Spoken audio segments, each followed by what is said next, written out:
Friday night.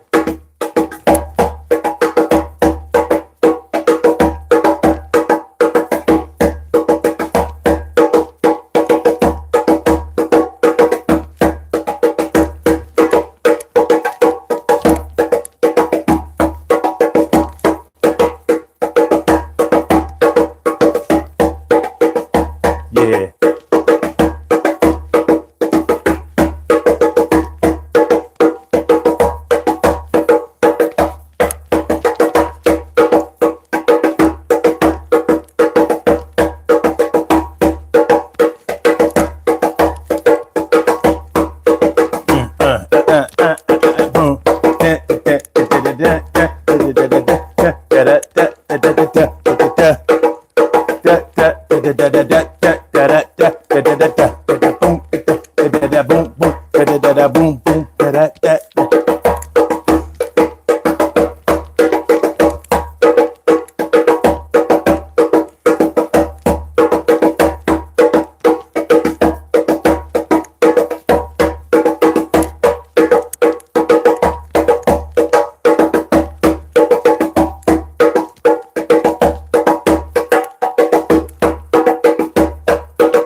Sorry, y'all.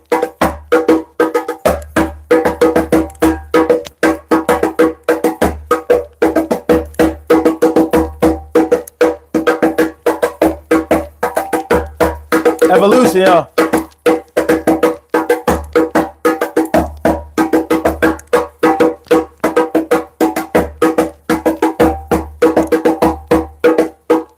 Yo.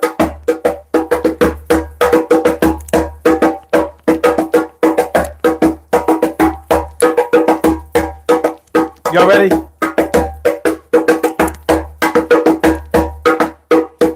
Are y'all ready? It's the Daily Go Get It Business Show all up in your area. We're talking about the evolution, revolution, and music tonight. The evolution and revolution of music tonight, Friday night, January 10th. Daily Go Get It Business Show all up in your area. How y'all feeling, man? Listen, Friday, Flashback Friday. Thank God it's Friday. I'm glad to be here. And I'm glad that y'all here coming here and rock it out with me. Who we got? Who we got? T. Carry right morning, noon, and night. It's always great to have my peoples going directly into your site. And Senorita Ramirez. Senorita Ramirez. What's going on, my good to see me some you. Always, always, always, all the time, always and forever. Tonight on Daily Go Get It Business Show, we're going to talk about the evolution and revolution of music. So we're going to have a musical conversation tonight, and we're going to talk about where music has come from, evolution, evolution wise, like how it started out in certain places, getting to where it is right now, like certain trends that we've seen, certain movements that we've seen, what has stood the test of time, what has lasted, what has been borrowed from other genres, other forms, other cultures, and we can be talking about instruments, rhythms, lyrics, all that kind of shit, and also revolutions in music, things that have been revolutionary in music, things that you may know, things that you may have thought of, and other things that you may not have ever really thought about that has changed.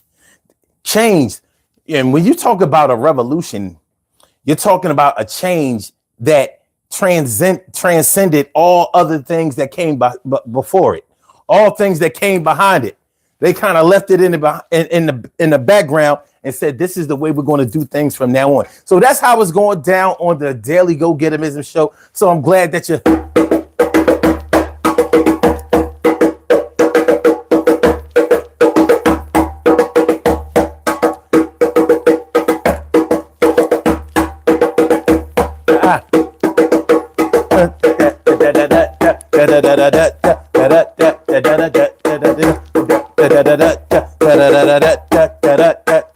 Yeah. So let's get it popping. All right. Let's get it popping up in here. Friday night. Y'all know we do it a little earlier on Friday nights. Normally, we're not here until 2 a.m. We do it 1 a.m. on Friday. I get off work a little early. I start work a little bit early. Tomek Nakar, what's good? Man, I can't understand. I don't know. I don't know the language. I mean, perhaps it's Indian. I'm not really sure. You know, I'm not going to make a whole lot of guesses, but I'll tell you this. Thanks for coming on through. I appreciate it. Your presence is felt and it's necessary and it is essential. So the evolution and revolution of music, what y'all know?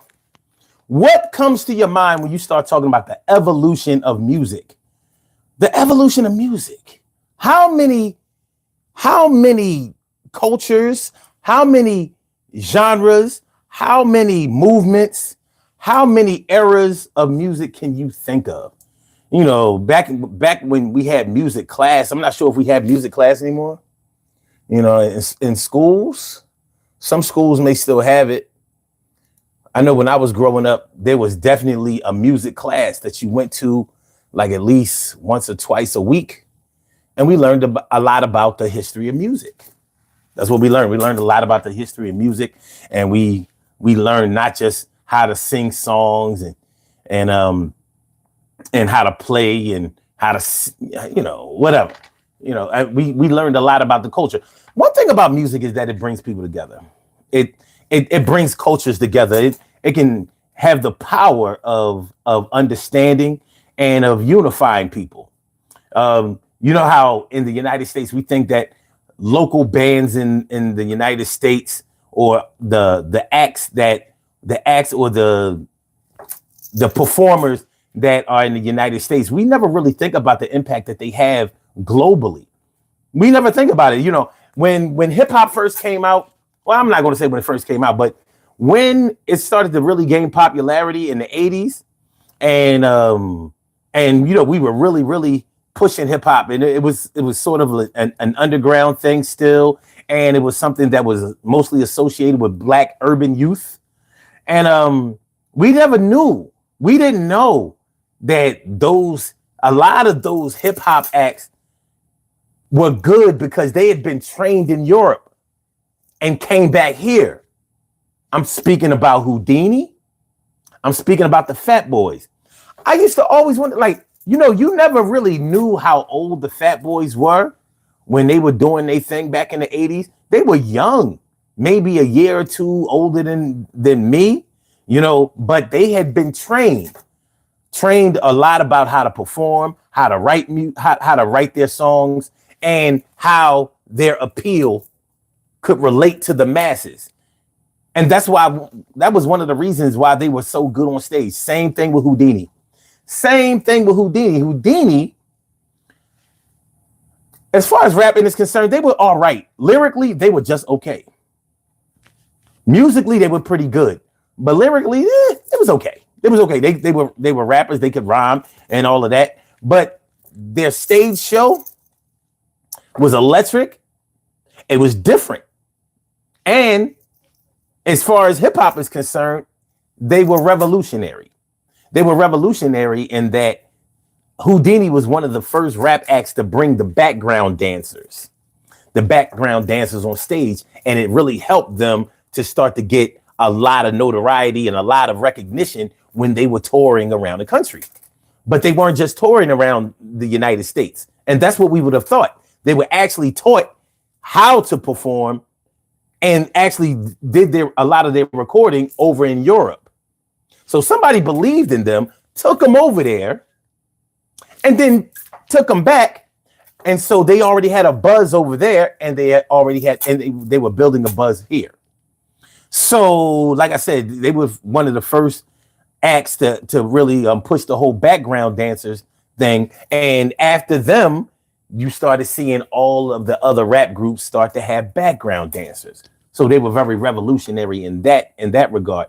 Now, when you start talking about evolution, you can say that hip hop came from a variety of influences. A variety, there was definitely some jazz infused in hip hop, even some blues in hip hop.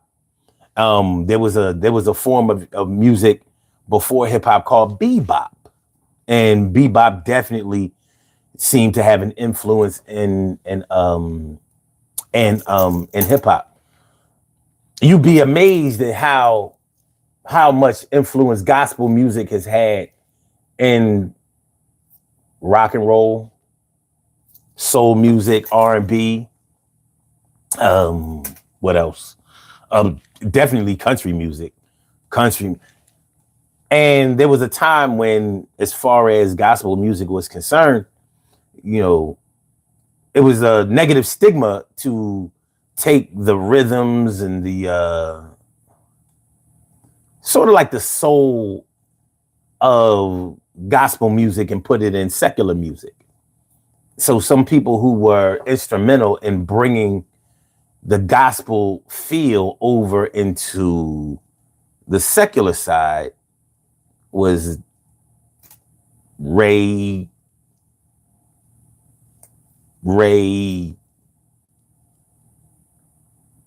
What's his last name? He had the movie.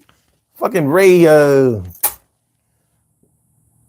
Really? Ray Charles. I'm sorry.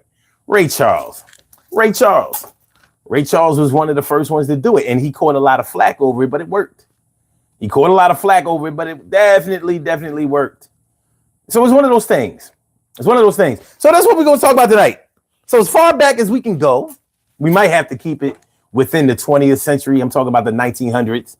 We might have to keep it there. And because in the last 50 years, so much has happened to music that has become pretty much the mainstay and the direction of where we are and where we're going to go musically. You know what I'm saying? So that's what we're going to talk about tonight. How y'all feeling?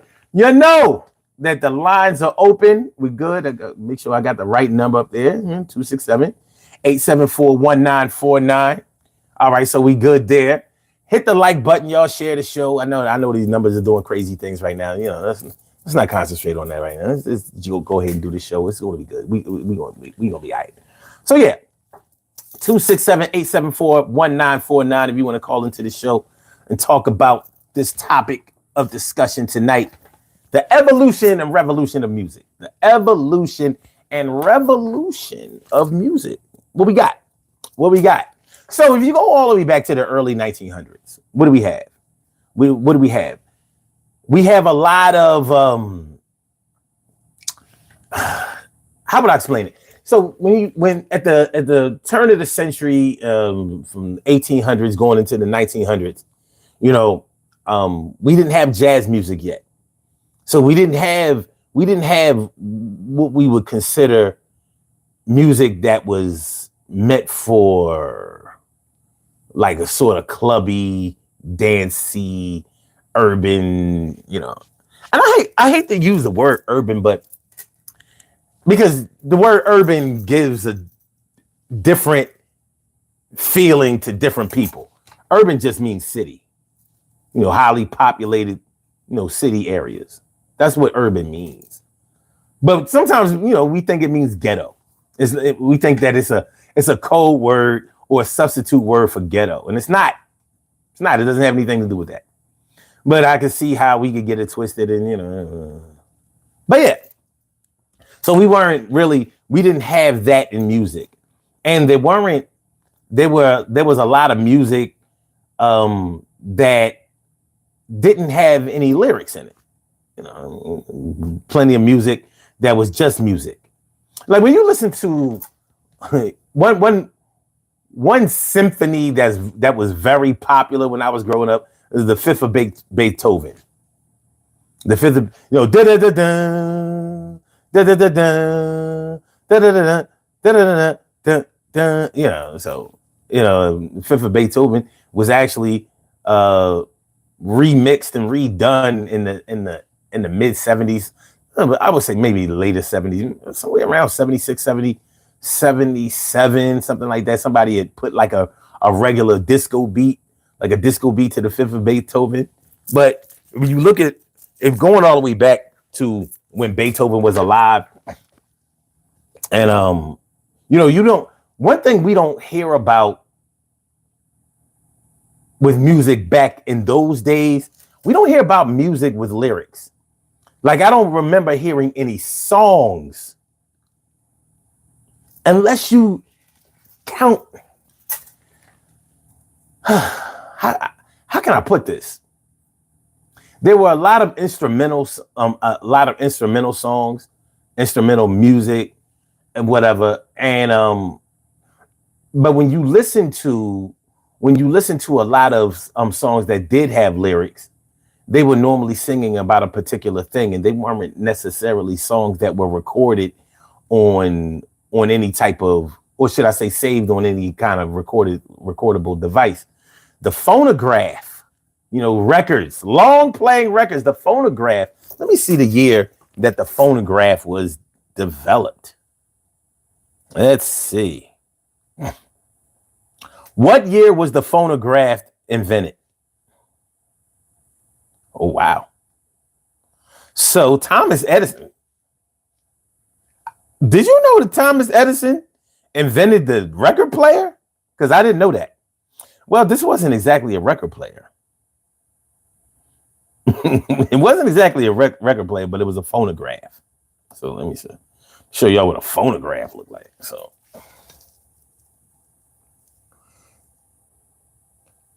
So it looks like that was the first device ever invented where you could record music. Let's see. Thomas Edison invented the phonograph in 1877 at his Menlo Park lab. The phonograph was the first machine that could record and play back sound. So, okay. All right. 1877. Interesting. How much did a phonograph cost in 1900? Prices for the phonographs had significantly diminished in its early days of $150 in 1891 down to $20 for the standard model and $750 for a model known as the Gem, introduced in 1899. Can you imagine how much money $150 was in 1877? Like, what are we doing? What are we talking about? Oh, should I say 1891? All right. So let me see. I need to see when the phonograph evolved into the record player. What year was the record player invented? Okay. The record player as we know it today was invented in 1892 by Emily Berliner, who called, oh, damn, it looks like Emily because it's spelled Emile. Okay, maybe it's Emile or Emile. Emile, I don't know, who called his invention the gramophone. However, the phonograph, by the way, gramophone, the word gramophone is where we got the awards show, the Grammys from. That's where Grammys, so the awards show, the Grammys, came from the word gramophone. That much I know. All right, the gramophone, however, no, the gramophone. However, the phonograph invented by Thomas Edison in 1877 was a key precursor to the record player. All right. Now this is a little tricky because it says vinyl records. The first vinyl records were produced in 1948 by CBS. RCA Victor released the first 45 RPM single in 1949. Somehow, I thought we had records way before then. I thought we had records. You know, I'm talking about records, regular, vinyl, albums and shit. I didn't know that there were no records. That's crazy. That is crazy. 1949. So you mean to tell me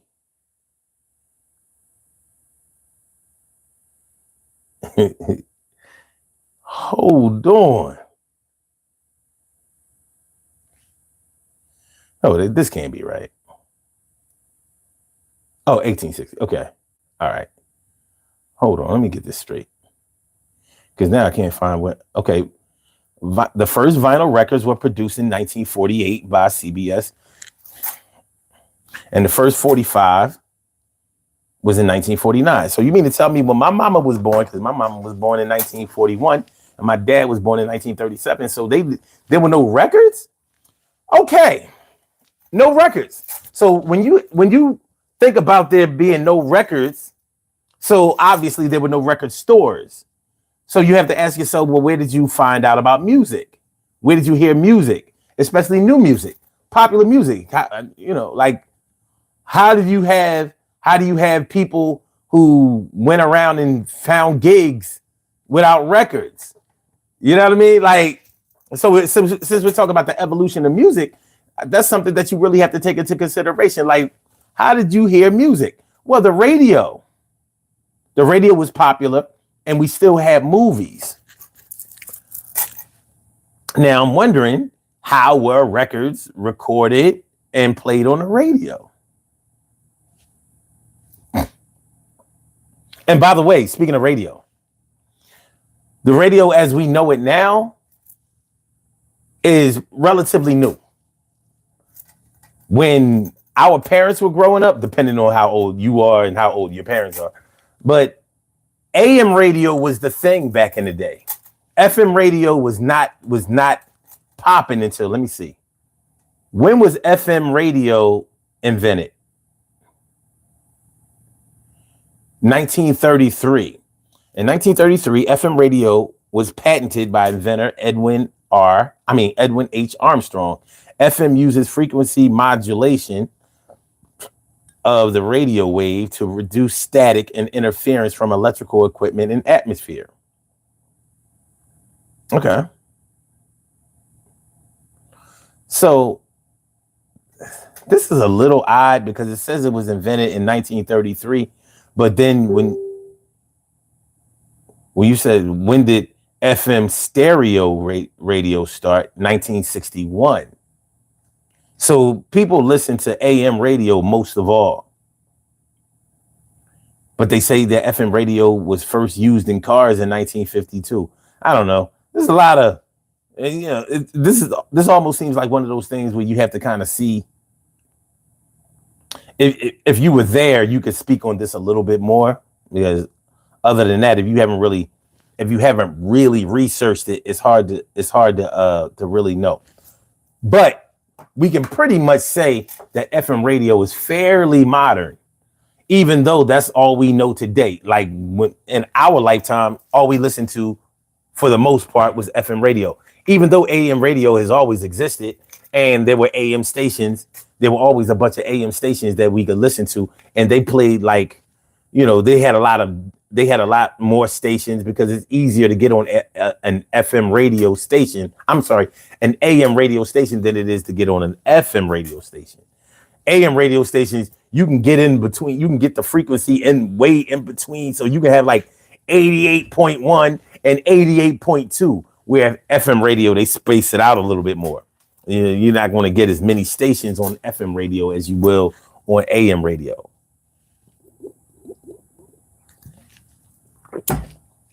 So radio can be looked at as a revolutionary thing, because before radio was invented, you didn't have an outlet or a source where you could listen to music or listen to shows. Before there was TV, there was radio. And this happened well into, people were still, not everybody had a TV in their homes. Not everybody had a TV in their homes, even in the 1960s. TV started to get really popular in the late 50s, early 60s or whatever, but not everybody had one. So there were still popular radio shows where they would act out things. They would act out TV shows.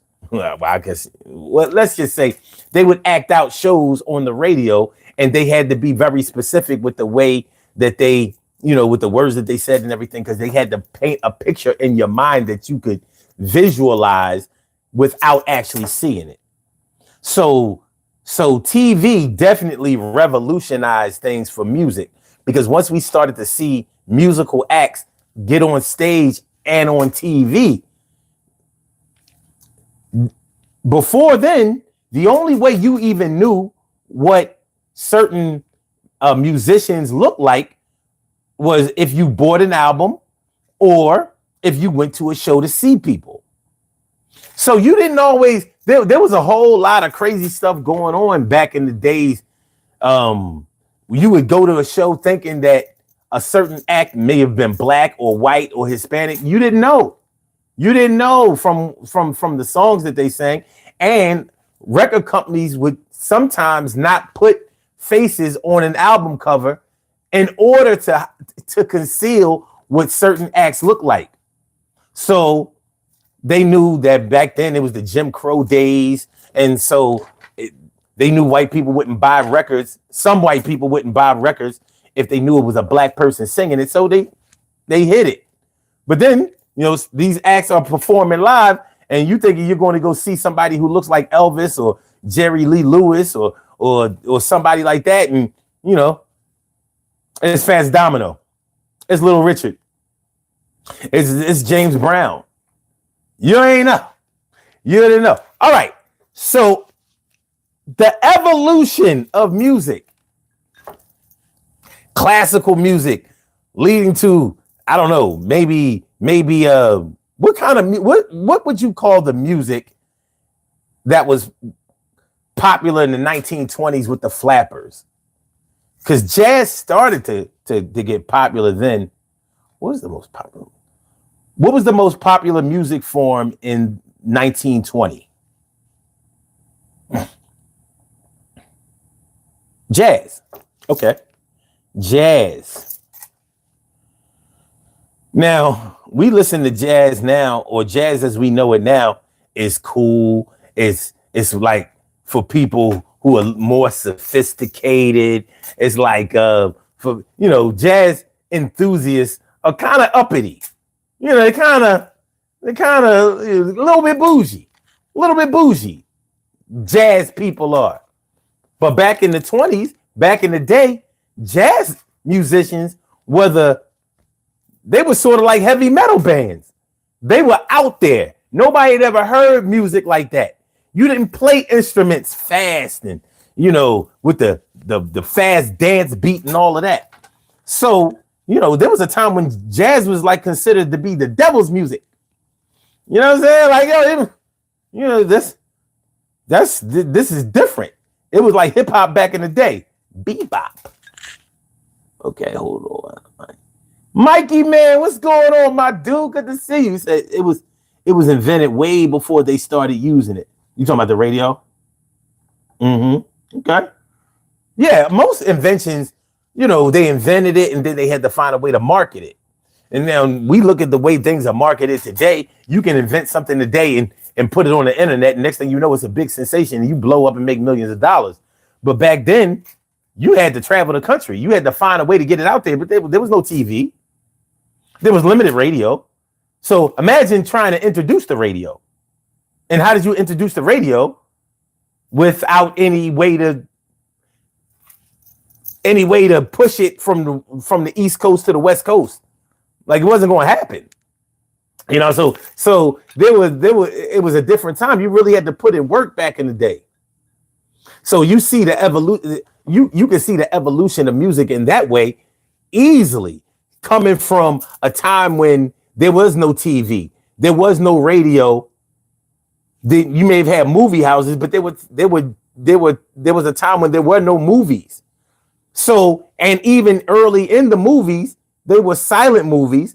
So they used to have somebody playing a piano to signify the emotion that you were supposed to be feeling when you're looking at the screen that was in black and white and reading the words in the movies. And I always wondered, with the music playing in the movie theater, and I know that even though we try to play it down, I know that there was a time in American history where most people were illiterate. We don't really think about when we think about the Wild Wild West and we think about the cowboys out there acting wild and doing whatever they doing in the saloons and all of that kind of shit. We don't really think about where they came from. We don't really think about the fact that these cats were field hands. They were field hands. They didn't have any education. They didn't. Why you think it was the Wild Wild West? That was the wilderness of it. They couldn't read and write. So I used to be wondering, like, how did they go to the movies? Like, what was the point in going to the movies where everything was subtitled? And they couldn't read. These cats didn't have any education. Them cowboys that pioneered the West were not smart kids who just were looking for opportunities. They were field hands. They knew how to take care of horses and cows and livestock and things like that. They were not educated. That's why they drank and they drank, they fucked and they shot. They ain't really know nothing. So when you think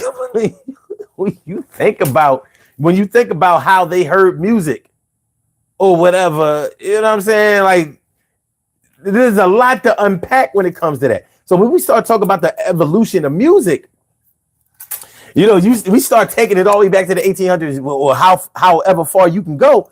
But when you start digging into how music was presented to people, you get a different feel. You get a different story and a whole. You kind of have to change your way of thinking from what you know now to how it was back then. How did they promote music back in the day? We can see how the radio and TV, records, tapes, and CDs, we can see how those things revolutionized music. People don't really realize how revolutionary cassette tapes were. Cassette tapes changed the game. Totally changed the game in music. Totally. Before then, you didn't have a way of recording your music. Before then, you had to go in the studio and record your shit. I don't know how the mix board and all that kind of stuff was set up, but you had to put it on vinyl records. So you bought vinyl records at a store and you couldn't record on a vinyl record. To this day, you don't have a way to make a record at home. We would have been making records like crazy when I was a kid. If we could make a record, cassette tapes allowed us to record music. We can make our own tapes. We can make our own playlists. I hate the word playlist. It's so today. I'm like, it's a tape. Anything that you record on, to me, if it has music on it, it's a tape. You know what I'm saying? It's a mixtape. It's a tape. Yeah, but it's a CD. I don't care. It's a mixtape, son. This shit is a mixtape. Remember when CDs first came out? When CDs first came out, you couldn't record on a CD either. You couldn't. There were no mixed CDs. Kim's Wims, what up, Kimmy? What's going on, man? Good to see me some you, without a doubt. Always good to see you. Mikey Man says, my 66 Chevelle had an AM radio. The 70s and 80s had AM FM stereos as standard equipment. Yes, they did. And you're talking about the 70s and 80s. Yeah. And a lot of times they also had a tape player, a cassette tape player. That was premium equipment though. You know, you're talking about the 80s with the pull-out. Remember the pull-out stereo? You know, the Alpine. You pull out the Alpine so nobody won't steal your shit. Because stealing radios was a big thing. Big thing in the 80s. Car stereo, big deal. Adam Young. Adam Young, what's good? Thanks for coming through. Appreciate you. Says, like the live. Appreciate that. Appreciate that. Mucho. Jim Ramirez says, they smoked a lot too. Yeah. But the shit that they was smoking was a lot safer than this shit. I don't know what kind of weed it is that they smoking out there nowadays. I don't know what kind of weed. Dominic Jimenez. CDs still have the best sound quality to this day. I think cassette tapes still have the best. And I'm going to tell you why. My man. I'm going to tell you why, Dominic. I think tapes have the best quality because you could buy different tapes. You could buy CD quality tapes or you could buy the regular quality tapes. So remember the metal tapes? You know, you had the Maxell or the Memorex tapes that were high quality tapes. But then you had the straight metal tapes. You know what I mean? And that was CD quality.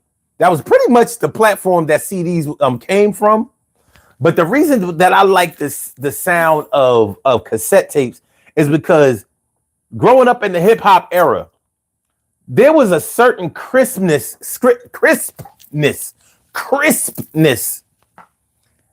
but also muddy, deep bass sound that only cassette tapes could duplicate. Like CD is studio quality. So, you know, you hear it's clean. It was meant for electric music. I'm not talking about like techno or nothing like that. But I'm saying like the 808, the drum machines and stuff like that. That's where CDs really, really shine. Where tape shine is taking those same beat machines and the other instruments. I don't know. It's a preference. You say CDs, and I can't argue with that. But I say cassette tapes. There was just something about that. There was something about the cassette tape. Man. I mean, you pop in your cassette. Even when the shit started to lose quality, you heard the little hiss. But that shit was like boom, boom, boom, boom, boom. You know, it's all good. It's all good, baby. It's all good. Adam Young says cassettes are more durable than a CD. In a way. Adam. Yeah, Adam. I know you spent some days trying to fix a cassette. That was the thing about cassettes, man. And you know, cassettes was so revolutionary in music because it gave you a chance to make your own shit. Whether you could sing or not, whether you could play an instrument or not, whether you were there to tape the show you want. Listen, I spent many years at a speaker listening to the radio on hip hop shows or rock channels, rock stations and stuff like that, with my finger on the pause button, ready to push the record button, phasing out the commercials and shit like that, you know? And it was easy to record the radio or whatever with a cassette tape. With CDs, everything is digital, whatever. You can't even record the radio because it has everything. You have to have a pre-recorded device that's hooked up to the computer in order to make it into an MP3 format. It's not even. It's WMA, right? What is it? It's WMA. CD is WMA, right? I believe so. Anyway, with the cassette tape, you were finally able to free yourself of having to wait until your song came on the radio or go to the store and buy the record.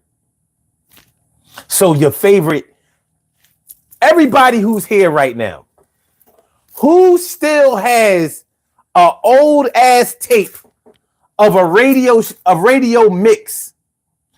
Now I'm gonna take y'all back. Who still has a tape of a radio mix from back in the 80s, back in the 70s, whenever you did it, and every time you hear that song, you still think about the song that you had recorded afterwards? You understand what I'm saying? So like when you taped your music on the radio and you listen to your tape in your Walkman or your remember there used to be a such thing as a tape recorder. You pop your tape in the tape recorder, you know what I'm saying? And whatever. But you made those mixtapes and then you listen to your tape so much you are used to whatever song you recorded after that your favorite song, you're used to that song coming on. So whenever you're out there in the world and you hear your song come on, when it starts to go off or come to the end, subliminally you're waiting for your song that you recorded to come on. Who knows what I'm talking about? Who knows what I'm talking about? All right. Dominic says, as long as you own your music, then it's good. I hate streaming music. I know, man. I don't like it either. I'm used to it now, but I really prefer to own my music, man. You know what I mean? There was something magical about going to a record store and getting your tapes, getting your CDs, getting your records. It was, you know what I mean? If you had time, you would spend time in the record store. But record stores revolutionized shit too. There was revolutionary shit in record stores. For example, if you had a record store that would let you listen to the music before you bought it. So you in there like, now you get to sample your shit. You know what I mean? Like, so you knew what albums to buy. You knew what records to buy. You knew what singles to buy. Singles. Singles.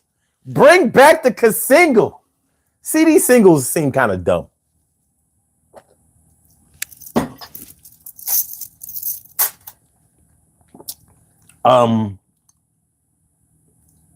Seven says, I do. Yo, man, spending. Yo.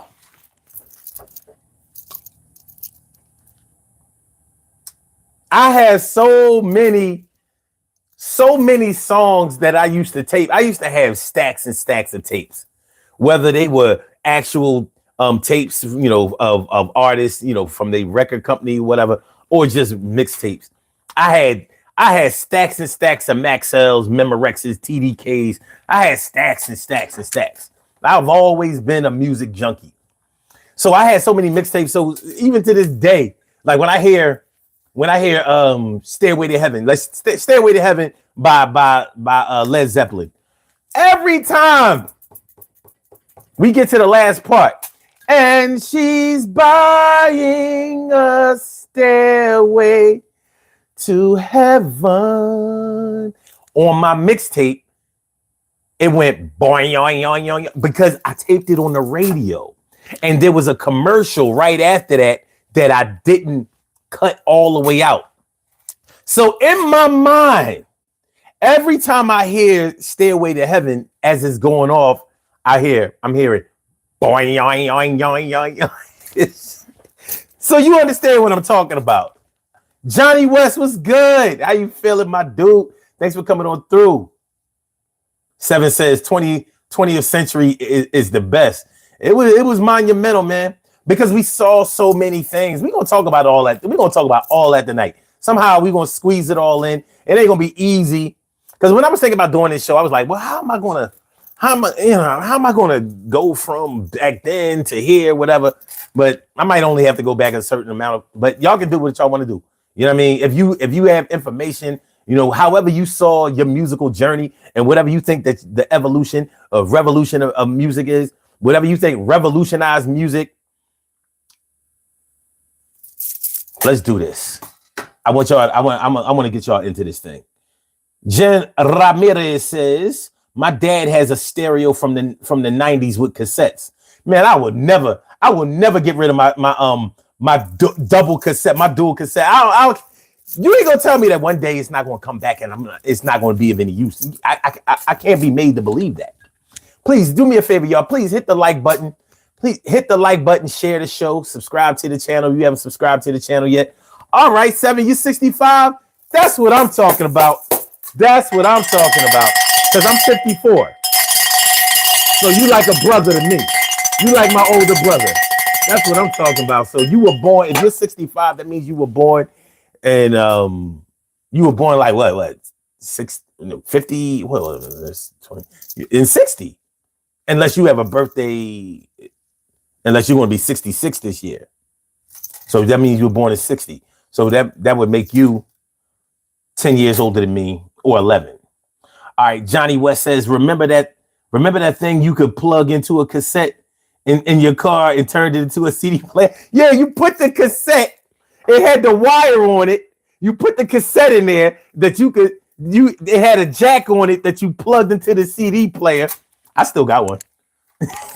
Yeah, I still got it. And guess what else? Hold on, I should run to the car and get this shit. I got a device where you could turn your CD player or your car stereo into an MP3 player. You know what I mean? Like, so, certain things were revolutionary, but when I think about things that were revolutionary, I'm thinking about things that really changed the game. Things that changed the game. Like a little change that was faddish, or, just like a little drop in the pan or whatever. I don't consider that to be it might have been an invention. It might have been something that was hot, like beta, you know what I mean? VHS was the shit, but beta was first, and beta, it didn't revolutionize anything because it didn't keep the party going. I'm thinking about when something revolutionizes the market or anything, I'm thinking that it changes things to what's going to be from now on. So let's do this.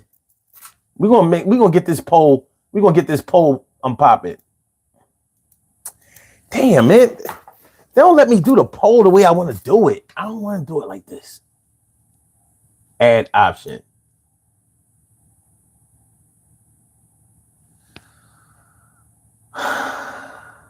Nah. All right, how can I put this? Because what I really wanted to do, and y'all might not be able to do this on a poll. Let's do it like this. In the comments, name some things that you feel like revolutionized music. Name some things that you feel like revolutionized music. In other words, some things that changed the game to, like, now that this is here, this is the way it's going to be. So we're going to do things this way now. Maybe we're not going to only do it this way, but this is the way that we're going to be able to do it. And it's a new way to do it. And it's a good way to do it. Can we do it like, so for example, cassette tapes revolutionized music. Ain't no doubt about it. CDs revolutionized music. Ain't no doubt about it. So 7 is talking about Barry White, Elvis. Nah, we can't get into. I'm talking about actual things, not people. You know what I mean? Not people, but we may be able to get into people in a way too. But for right now, we're talking about inanimate objects.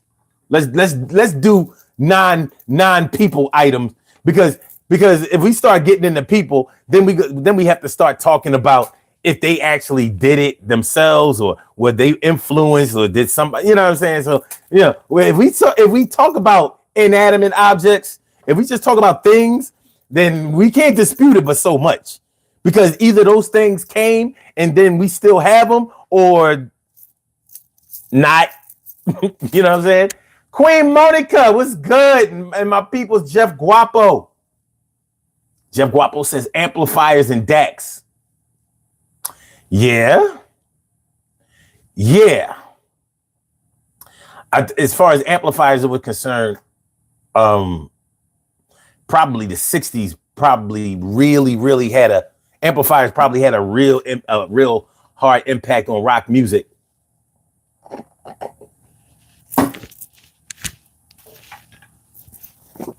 Because the electric guitar didn't sound like, you couldn't play riffs with the reverb without an amplifier. Jim Ramirez says big speakers. I think we've always had big speakers, but the quality of the speakers. All right, I want y'all to think a little deeper. Because we can be talking about the music itself, or we can be talking about music as a product. Let me give you a gimme that you may have thought about, but may not have thought about it in a while. This is an easy one. Music videos. Music videos changed everything in the 80s. Because now, and a lot of artists were pissed off about this because they felt like videos made it more about what you look like than what you sound like. And in many instances, they were right. But music videos also helped a lot of people who may not have ever been able to make it. And other artists who were struggling, maybe they had marginal success or whatever. It helped a lot of cats to really catapult themselves into superstardom. I don't know if there would have been a Madonna without music videos. I don't know if Michael Jackson would have sold 30 million records in the 80s without music videos. Music videos changed all that shit. So if you didn't want to make music videos in the 80s, more than likely you wasn't going to sell the way that you could have sold in the 70s, in the 60s. Because people got a chance to see you before they came out and see you. And it helped a lot of stage shows. The videos already gave you a preview of who you were going to go see, so you could make the decision about whether you wanted to see them or not. So music videos absolutely revolutionized music.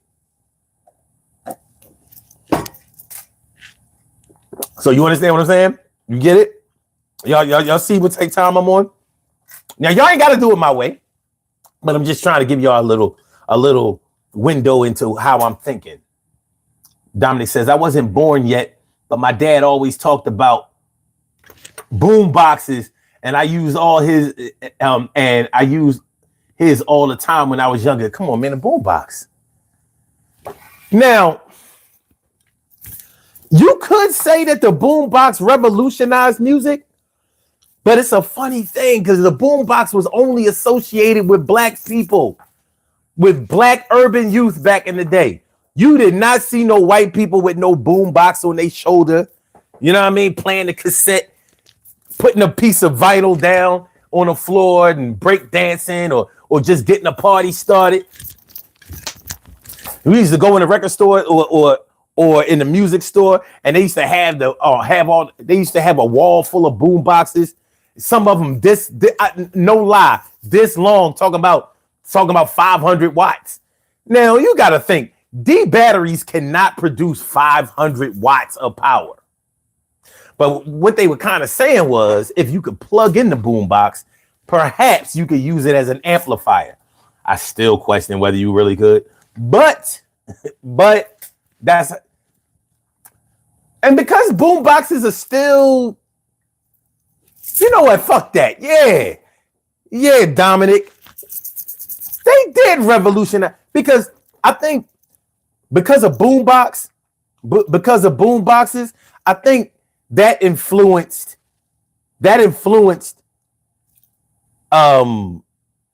music in a way that let people know that people want what more bass, more sound, and more portability in music. So yeah, the portability thing was all about the boombox. Carrying around them heavy ass radios, man, that shit was crazy. You know how many D batteries you had to pump into that shit? That shit wasn't cheap. Shout out to Radio Raheem. Rest in peace, Radio Raheem. Okay. Oh damn, Monica, you said I'm skipping in and out. Are y'all? Is anybody else having problems with the audio? Let me. Oh, or could it be? Because it could be that. It could be that. If my mic is hitting up against something. Are we good now? We good? Levels is good. Levels is good. Levels is good. Please hit the like button, y'all. Hit the like button. Share the show. Subscribe to the channel if you haven't subscribed to the channel yet. This is the Daily Go Get 'Em Show. I'm your host, Sun752, aka Omar with the and we are talking about evolution and revolutions in music. We having this music. Okay, Mikey Man says it cuts out. Are we all right now though? When I put it here, am I better? Let me know. You said nope, it's still doing it. Wait a minute now. All right, wait a minute.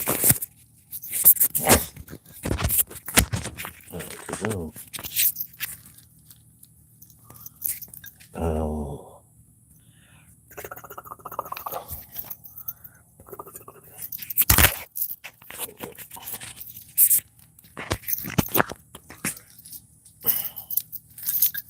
Trying to put it somewhere where I know. Look at this thing. It should be safe there. How about that? Is that better? Is that better? Let me know. Let me know. Okay. Let me know. Let me know. I don't play audio problems. I don't play problems with lighting and all of that. I try not. I don't want to do that. I don't want to do that. Okay.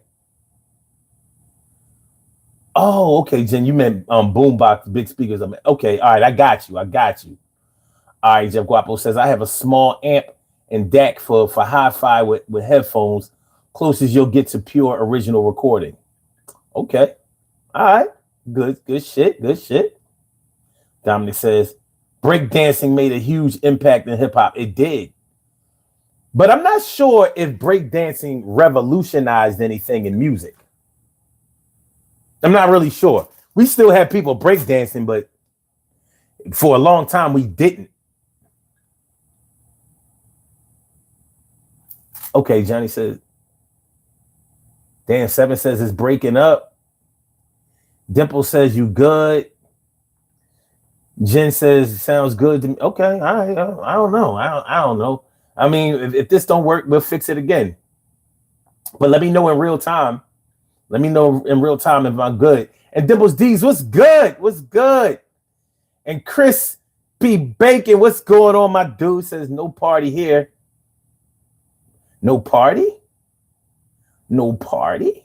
All right, Johnny West says, I knew a dude who got the Fuji stuck in his tape deck and his car, and that's all he could listen to. Ooh la, Fuji la, ooh la la la. Says every time I got in this car, it was ooh la. Oh shit. Okay. All right, Jeff Guapo says headphones, honestly, and all the speakers used to mix and master the music. Headphones. Them goddamn Sony Walkmans. When the Walkman came out, they had these little ass headphones, because before then, headphones were big and bulky. When Sony came out with the Walkman, these little ass headphones, you thinking like, oh, these little headphones, ain't gonna be no sound. You put them shits on, you was like, yo, what is this? What is this? And all of the cassette players became Walkmans, but Sony Walkman was a brand name. So if you had another brand, a JVC, a IWA, or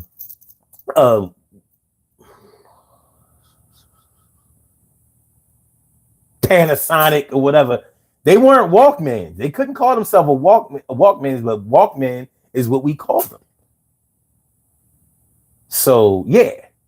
The Sony Walkman, as far as headphones are concerned, headphones did a lot, and they still are.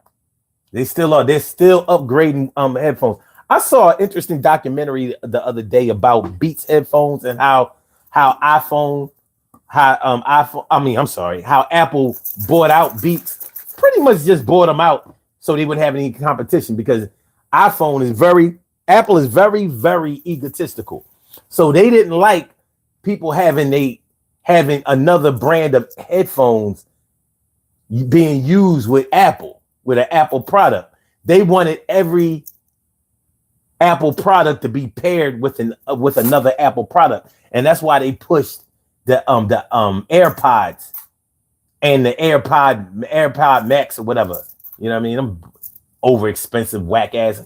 I don't like AirPods. No, they talking about they be paying bloggers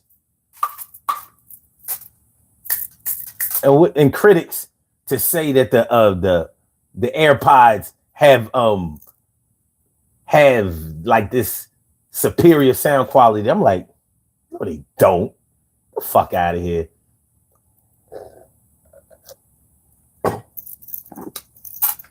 Not as far as AirPods are concerned. You listen to Samsung, a pair of Samsung these. You listen to these versus AirPods. It's no comparison. AirPods is a name. That shit ain't got no good sound quality. It's all right. Sony, you know, even the Beats are still better, but they pretty much phase out Beats. Okay, let's go. Jeff Guapo says headphones, honestly, and all the speakers. Okay. Jen says the car seats vibrate from the boom box. Okay. All right.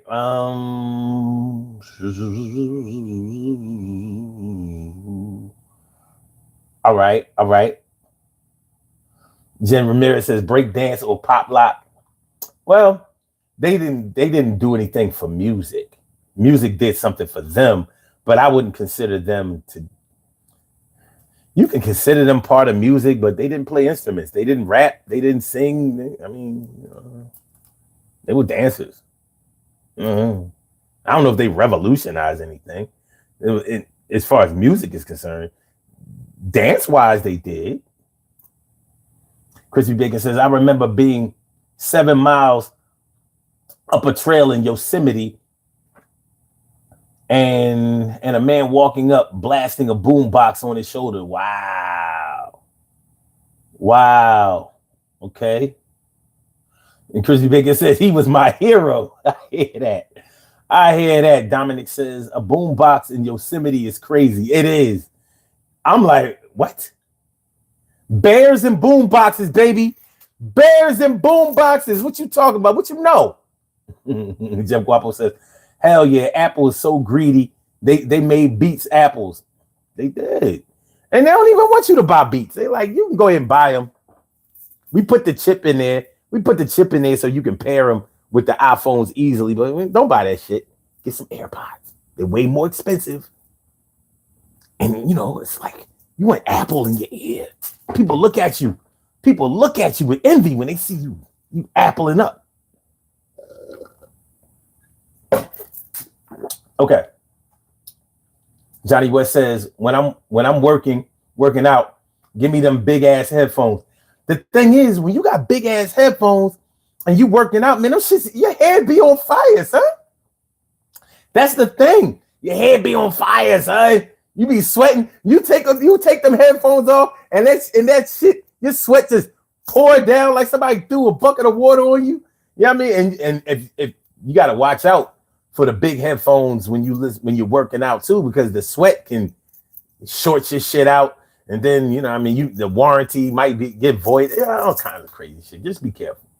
Just be careful. Dominic says $10 wired skull candies are just as good as $100 pair of AirPods.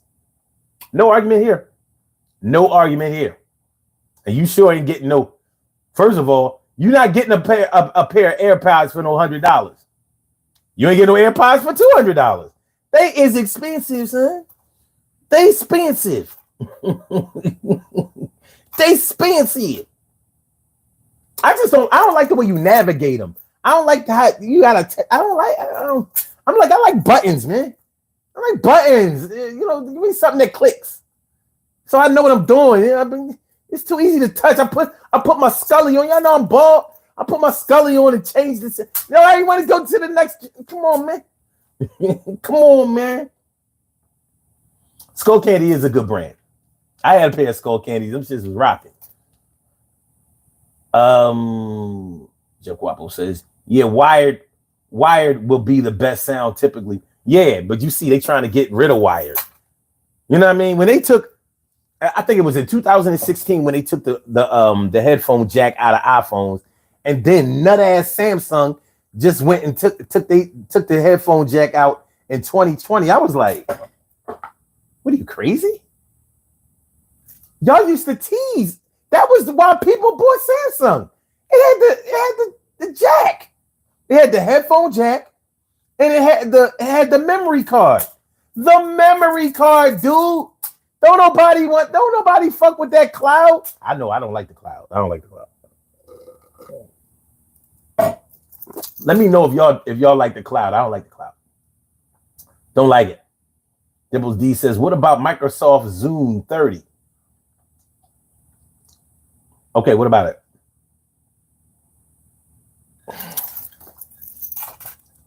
See what you're talking about. Microsoft Zoom 30.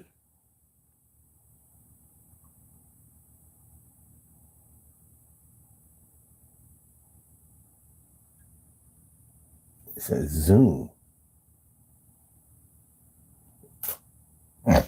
Oh, that's an MP3 player. Okay. The thing is, the AirPod came out first. I'm sorry, the iPod came out first. So the iPod definitely revolutionized music. No way around it. The iPod revolutionized music. Now, was it the first MP3 player? Not sure. Let's see. Was there an MP3 player before the iPod? Okay, yes, there were MP3 players before the iPod, introducing the MP Man and the Rio PMP 300. The first portable MP3 player was the MP Man F10, released in South Korea in 1998 by Saihan Information Systems. It had an LCD screen and came in 32 megabyte or 64 megabyte storage capacity. 32 megabyte, not gig, megabytes. You see how far we've come? Not gigs.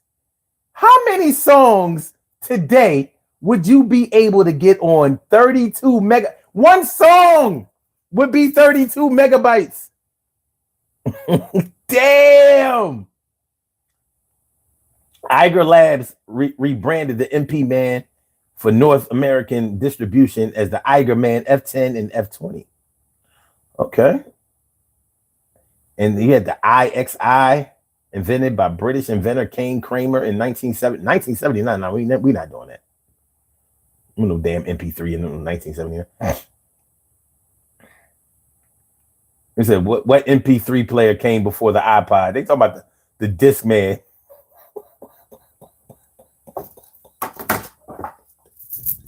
Let it ride, man. We not doing. Speaking of Discman, compact discs absolutely revolutionized music. Compact disc absolutely revolutionized music. You know what I mean? Like, the sound quality, the studio quality of CDs is still relevant to today. It's hard to get sound quality higher than that because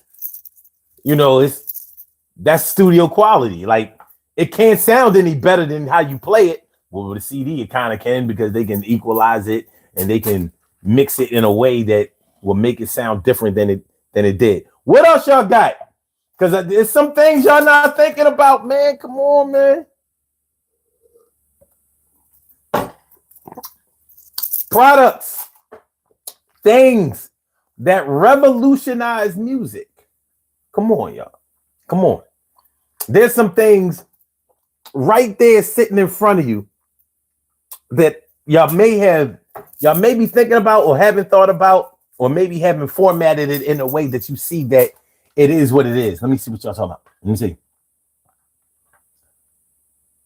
Oh, you said the micro. Okay, wait. I don't assume. All right, Johnny West says if your side view mirrors don't vibrate, then you ain't listening to good music. Well, it depends on the kind of car you have. Because if your car is insulated well, like the new cars are, it may not vibrate, but if you got a 16-inch woofer in the back, I got a 12. So my shit, A lot of people don't have a box in the back no more. I'm like, shit. I'm never gonna have a car that don't have no box in the back. I don't believe this shit. All my cars got a box in the back. As soon as I get a car, I'll be like, yo, change that radio out. No factory radio. Get that shit out of here. And I need, you know what I'm saying? Throw my shit. I got the amp. I've already bought the amp, son. Kenwood amp, baby. Throw that shit in there. Johnny West. Okay, wait. Jeff Guapo says, I have a pair of Sennheiser 6 double X's. If you really want to hear a song and its totality, I'm using those AirPods just for moving around. Sennheiser is a good brand. I'm a headphone junkie, so I got a bunch of Sonys, a bunch of Bose. I hate to say it. Every time Bose and Sony come out with the new headphones, I buy them like the old ones ain't working no more. Like I got double-digit pairs of headphones. Like it's bad. And I said 2 years ago, like I'm not buying no more headphones. I'm good. What happened last year? The Bose QC Ultra came out. I was like, I just wanted. And Amazon don't make it no better because they throw this shit on sale or let you pay for it in four installments. Like, okay, well, they $350, but break it down. Anyway, Dominic says IEMs in-ear monitors. In-ear monitors are earphones on steroids. They are. Jeff Guapo says, Dom, my brother, I have yet to try. So IEMs, but I heard that it's better than anything out there. Yeah, it is. It's different. You know what IEMs is like? It's like 4K or 8K. We have a call on the line. Let's see. Hold on. You have a call. All right, caller with the last numbers 6867. Hold on for just a second. Let me just read this last comment and I'll get you right on up in here. All right, Johnny West says, remember trying to fix your mixtape with a pencil? Yes, I do. And guess what? I would do that today. Yes, it was a pain in the ass. But you know what was a bigger pain in the ass? Somebody taping over your shit and it's your favorite tape. Y'all know the anger, the frustration, the sadness you had losing a mixtape that was finally perfect. It was tailored to your emotions. It painted a picture of a certain time in your life that you could never recover until you pop that tape in. And your little brother, sister, cousin, mom, dad, grandmom, auntie, uncle, best friend taped over your shit. Oh yeah, Eric B and Rakim, I Ain't No Joke came on and I had to tape it. I didn't know I didn't know you needed that tape. I just popped in a tape, the first tape I saw. And you like, of course, he taped over the song that you needed the most because that's where you left the tape. And of course, you had on the tape, you had the tape on the tape. You probably knocked out those tabs on both sides of the tape so nobody could tape over your tape. And they probably took some tissue and stuffed it in there so they could. So they're gonna tell you that they didn't know that you didn't want nobody to tape over the shit, but they fixed it so they could tape over. And now look at you. 20 years, 30 years later.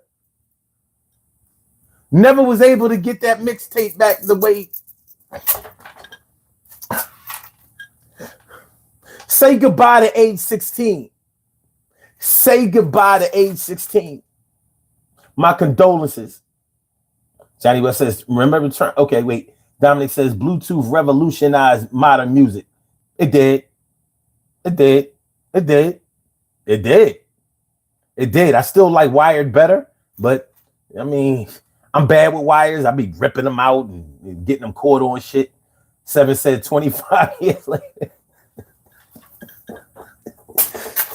Yo, Seven, you still mad? I am. My sister taped over my shit. I was like, what the fuck? Yo, what did you do? What did you do? It was like somebody killed your dog. What did you do? What did you do to this tape? No, Omar, I'm sorry. I didn't know. I just needed a tape. My favorite song came out. Why did you? Mom, she taped on my. Y'all about to beat the shit. Yeah. What up, Gavin? What's good? Simon, yo, what's good, man? Son, I'm done with you, nigga. You got the jokes tonight, bro. Yeah, I'm just saying, man. You already know. You already know. I got something for you though. Right. I was actually thinking about the making the mixtape off the radio. Yeah. Yeah. You know what I'm talking about? Uh-huh. But I'm gonna push it a little bit forward though, right? Mm-hmm. What about that Columbia House buy 9 CD or how's it go? Get 9 CDs free. Mm-hmm. You pay for one. For the penny? Yes. And you know they was charging you after that. I don't know nobody that kept buying music after they got that first shipment. They sent my father a bill. We had a chat. That was a scam. That was a whole scam, nigga. I'm looking at the little magazine and shit. I'm like a kid, you know? Yeah. Without a doubt. And I kid you not. That's when I found Wu-Tang 36 Chambers, right? Yeah. I found Tony Braxton's first album, right? There was a group called the Alcoholics. Yes. Yeah, and there was what else is in there? I think there was probably some fucking, like some John Bolton, shit you would listen to when you're 7. Yo, man. And I yeah. So let me ask you this real quick. Yeah, go ahead. All right, so you use the cassette tape to tape music off the radio, right? Of course. Let me ask you this. Hold on. Let me take you back. I want to ask you, what's the longest time you sat your ass by the radio taping? There you go.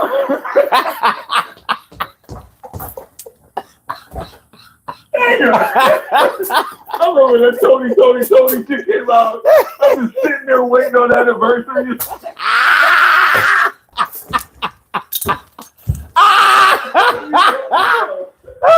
He said he was waiting on anniversary. Today is a special day. Not just any day. I hear that. That's what I'm talking coming about. Coming up in the next hour. I'm like, all right. I got and the radio would play you. They will play you, have you waiting. Like, yep, it's coming up. It's coming up. Yo, man, come on, man. Come on, man. Come on, man. Yo, I sat in front of that radio for hours. And sometimes I had to do it again because they didn't play what I was looking for. I'm talking about the times when I've been sitting there for like an hour and a half, right? I done ate dinner and just looking over. I done went and took a piss, and then all of a sudden they started playing the song, and I got to rush back in the room and hit them 2 buttons. Woo! That was ridiculous. God bless Wi-Fi. That's was straight torture, man. Yeah, man. I mean, shit. These are times that we will never see again. And it kind of defined who we were. So, when we talking about the evolution of music, seeing how things. No, but bro, son. Yeah. Go ahead. I'm gonna ask you this, right? Mm-hmm. Like, okay, because I grew up in New York. You know this already. But it's like to be a bad boy kid versus being like a boot camp kid, right? Yeah. Versus being a woo baby. Man, you said you talking some shit now. Yeah, go ahead. No, I mean that's what defines us. Hell yeah. Yeah, I mean the fact that you said a boot camp kid, a boot camp. I just want to let all them niggas growing up listening to Diddy. There's a reason I didn't like you, and now I understand it. Oh man! I don't know what the fuck this was. Yo, I mean, it was a crazy thing, but I mean, this is what as a teenager, whatever you coming up, the music that you listen to defined you. That was who you were. I don't know if it defines you, but it definitely says where you are at this moment because children are vulnerable. Pause. Mm-hmm. You know what I mean? Yeah. Like when you're a kid, you express yourself like in a way that you won't later in life. Mm-hmm. Okay. So it's like when I meet a kid and it's like if I was a kid, I mean I grew up in CDs, right? Right. Like I was like a baby in the tape stage. Like you're a little older than me, whatever. But I was like a baby in the tape stage, but like we was like CDs and like even like as a young adult, it was like burning CDs, mm-hmm. Mm-hmm. Yeah. So it's like when I hear a motherfucker he says, I listen to this, knowing how hard it is to listen to music. Yeah. Because I'm like, you're spending your time on this? Like, nigga. So, bro, first of all, I don't know how far you go back, but them bad boy kids always had a cell phone first. Well, the bad boys, you talking about, Yeah, I'm talking about when you're a kid, right? Mm-hmm. And as a kid, all the kids listen to the same music. Pretty much. All of them. Pretty much. All of them. Like, you had some defectors. No, I'm saying like I grew up. I went to a very like a multicultural thing. So I knew the Nirvana kids. Okay. Right. Mm-hmm. I knew the Nirvana kids and the Pearl Jam kids weren't the same kids. Mm-hmm. Right. The same way they weren't. The bad boy kids and the woo babies are complete different things. Totally different. Yeah. Totally different. I think when you're a kid, it's sort of like you kind of build around music. I mean, I'm not a kid now, so I don't know what they do, right? Mm-hmm. But I remember back in the days, it's like, first of all, I couldn't afford. I used to be a Wu-Tang fan, right? Mm-hmm. Them niggas was dropping more albums than fucking Master P in his time, nigga. Like, there was a Wu album twice a week. They already had to work together. The Wu had 9 members, and then they got all these subgroups: Killer Priest, the Killer Bees, the fucking Killer Army. Yeah, Killer Bees. Yeah, I mean, I was just like, with a bunch of throwaway beats. They had a bunch of throwaway beats. I'm like, what is this bullshit? You know what I'm saying? You buy it just because the RZA produced it, the so-called, you know what I'm saying? You buying that shit. Dude. Yo, son, do you know how expensive it was to be a fucking Wu-Tang fan? Yes, I do. And they were selling clothes and, You know what I mean? They own shoes and shit. Yeah, They selling wallabies. They sell. I went to school in Brooklyn. I went to fucking school in Brooklyn at the Woolworth store and up the street. So we just in there like 12, like 15, 16 years old, just looking around like $68 for a t-shirt, nigga. Mm-hmm. So that Woolworth store was nice. The Woolworth store, I mean, they had some shit. They did. No, I ain't saying this shit ain't hot. I mean, I can afford it as an adult. The thing is, as a kid, I was like, no, come on. Without a job, you wasn't affording all of that shit. Yo, who mom was gonna pay for all of that shit? But I got a daddy. We're not all destitute. No. I'm not saying that. Just because your parents can afford something, that don't mean they're gonna buy it for you. No, it was on some old save up your fucking allowance. Exactly. So you gonna have to wait. You gonna learn some patience. You gonna learn patience when you move fast, right? Because there was about 6 of us, right? Yeah. And you gotta come through with an album every couple of weeks. Like nigga. No doubt. They was turning out a lot. Like Inspector Deck drop a solo album. Mm-hmm. And how excited you were to fucking spend $20. All right, hold on. Okay, let me ask you this: who out of the Wu, since you talking about the Wu, out of the Wu, who you think was the best solo artist? Who had no? Let me do it. Let me make it a little easier. Who had the best solo album in the Wu?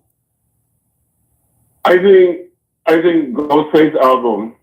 First of all, Daytona 500 is one of the greatest songs I've ever heard. It is. It is. Like, what you doing on a church punk? I know, right?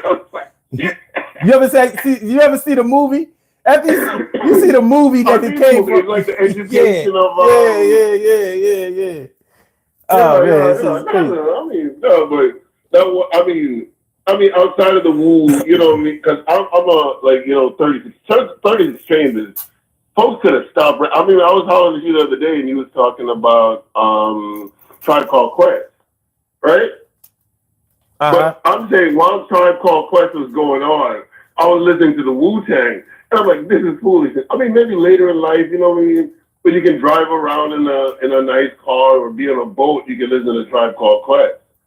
But if you were the fucking bubblers and pins going through New York City in the fucking 90s, I don't want to hear that jazz shit. I know, right? I don't hear that shit.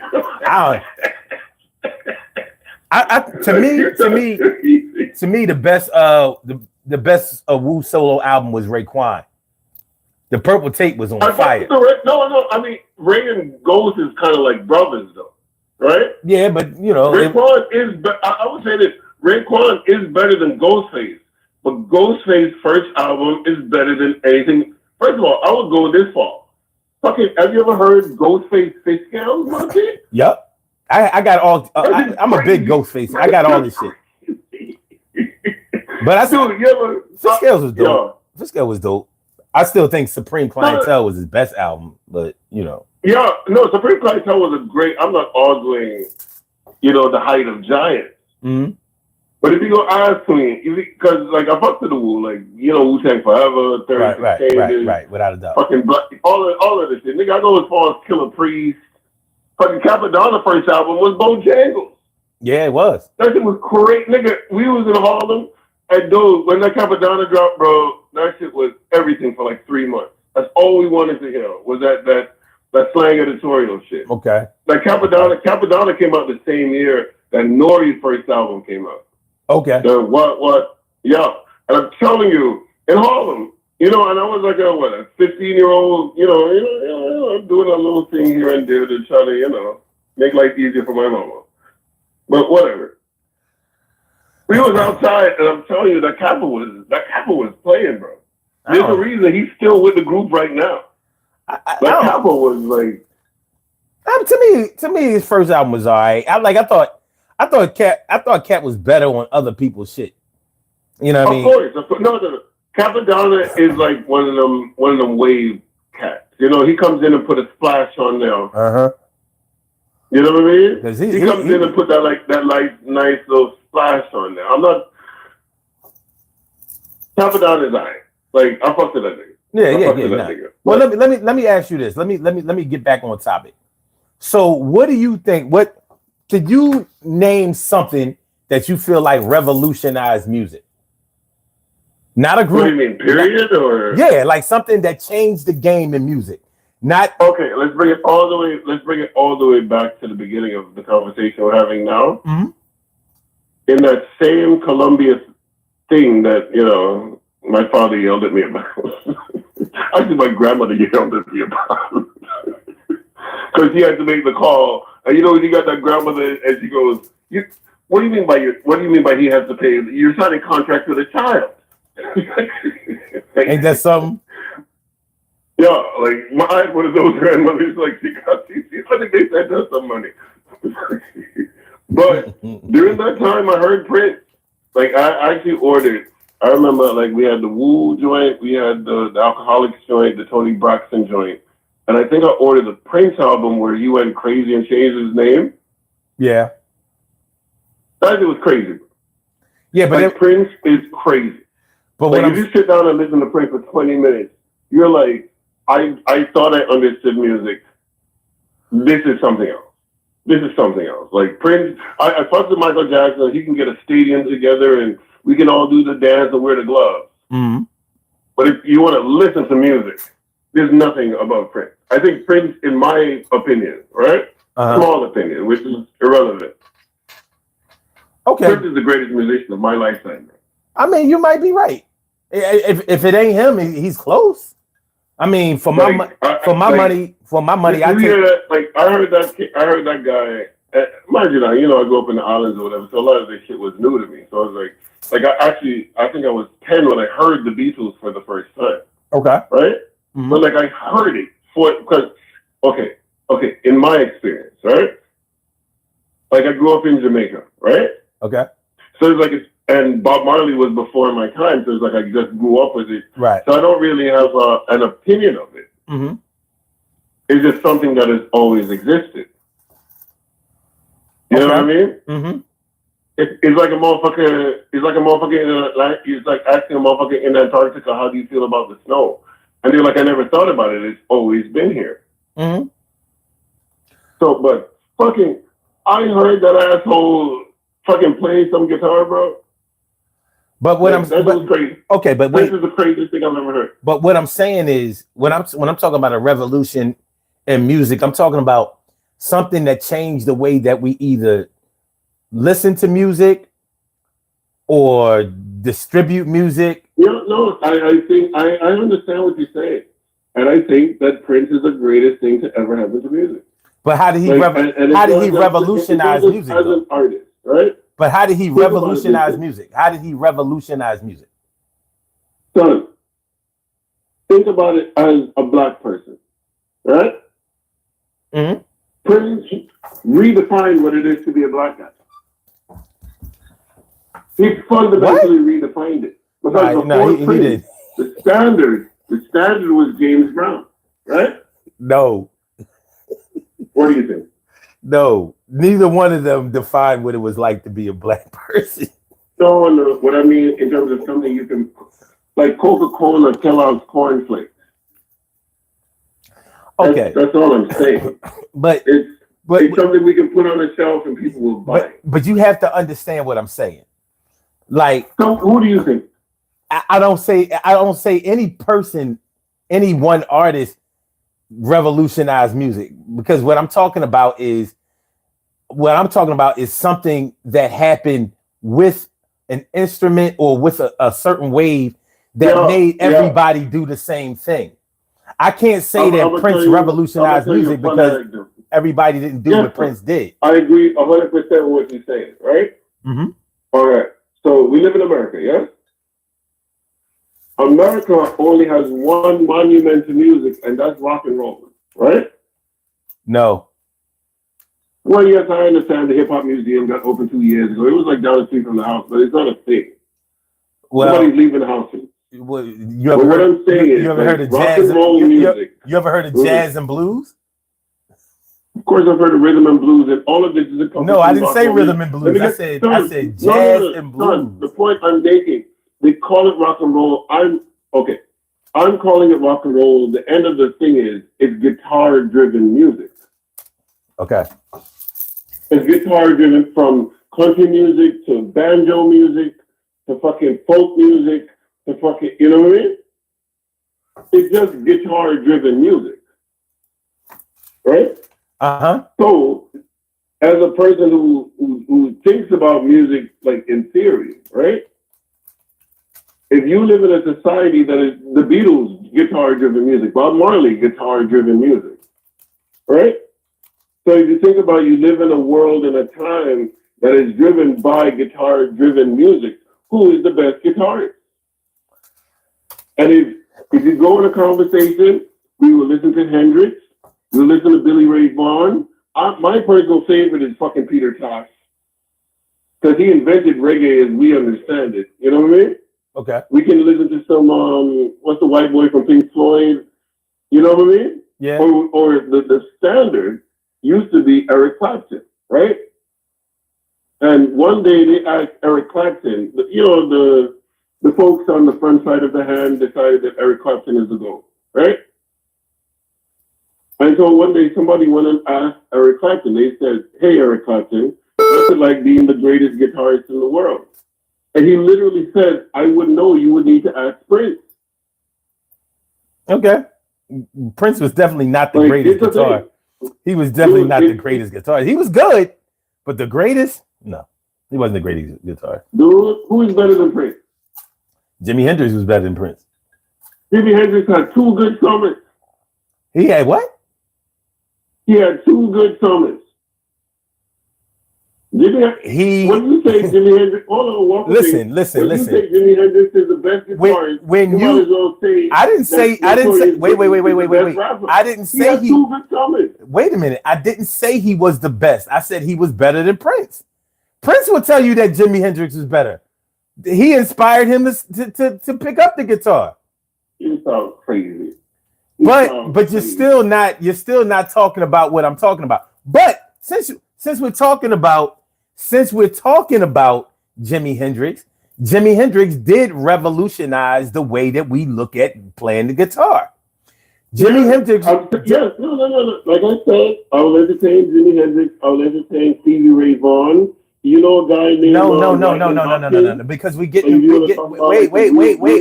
Slow down. We're getting too far away from what I'm talking about.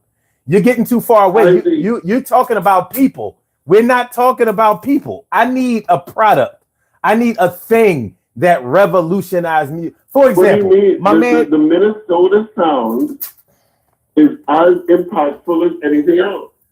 The Minnesota sound? The Minnesota sound. That's the sound that Janet Jackson had, right? What's the boy's name? Jimmy Jam and Terry Lewis. Not Jazzy.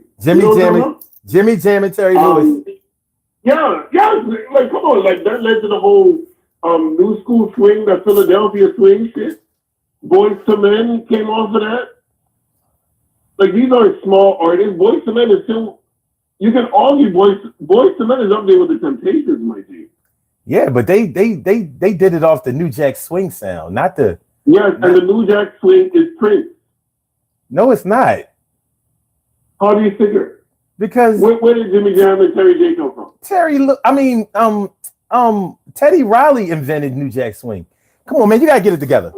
No. I mean, he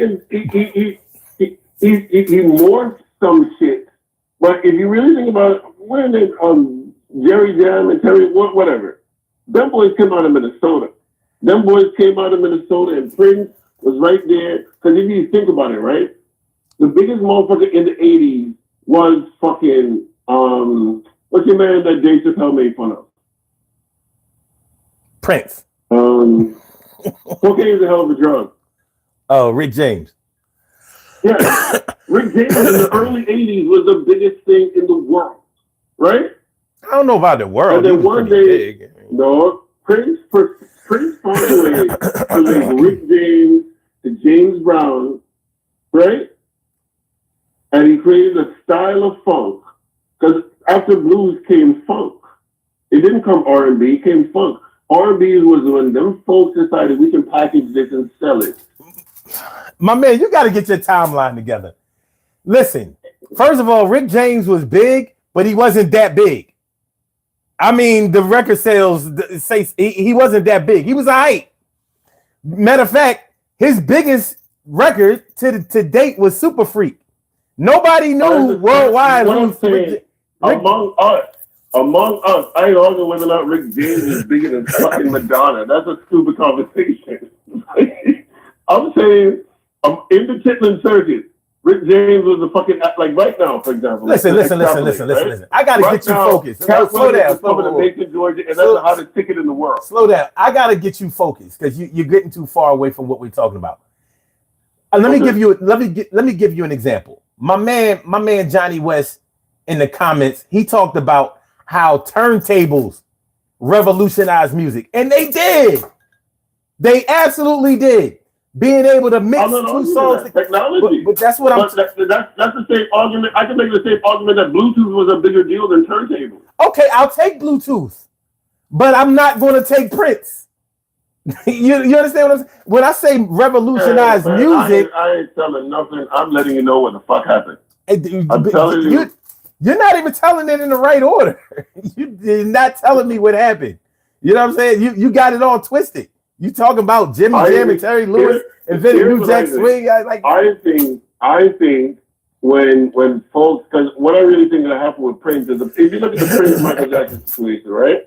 Because you got to understand, like, America has a history of whenever black people do something really, really good, the majority takes it and then they redefine it, right? Like, banjo music is okay, but I can't name no banjo songs. Can you name any banjo songs? No. My point exactly. But I'm sure the banjo. I'm sure the banjo revolutionized music when it came out. Yeah.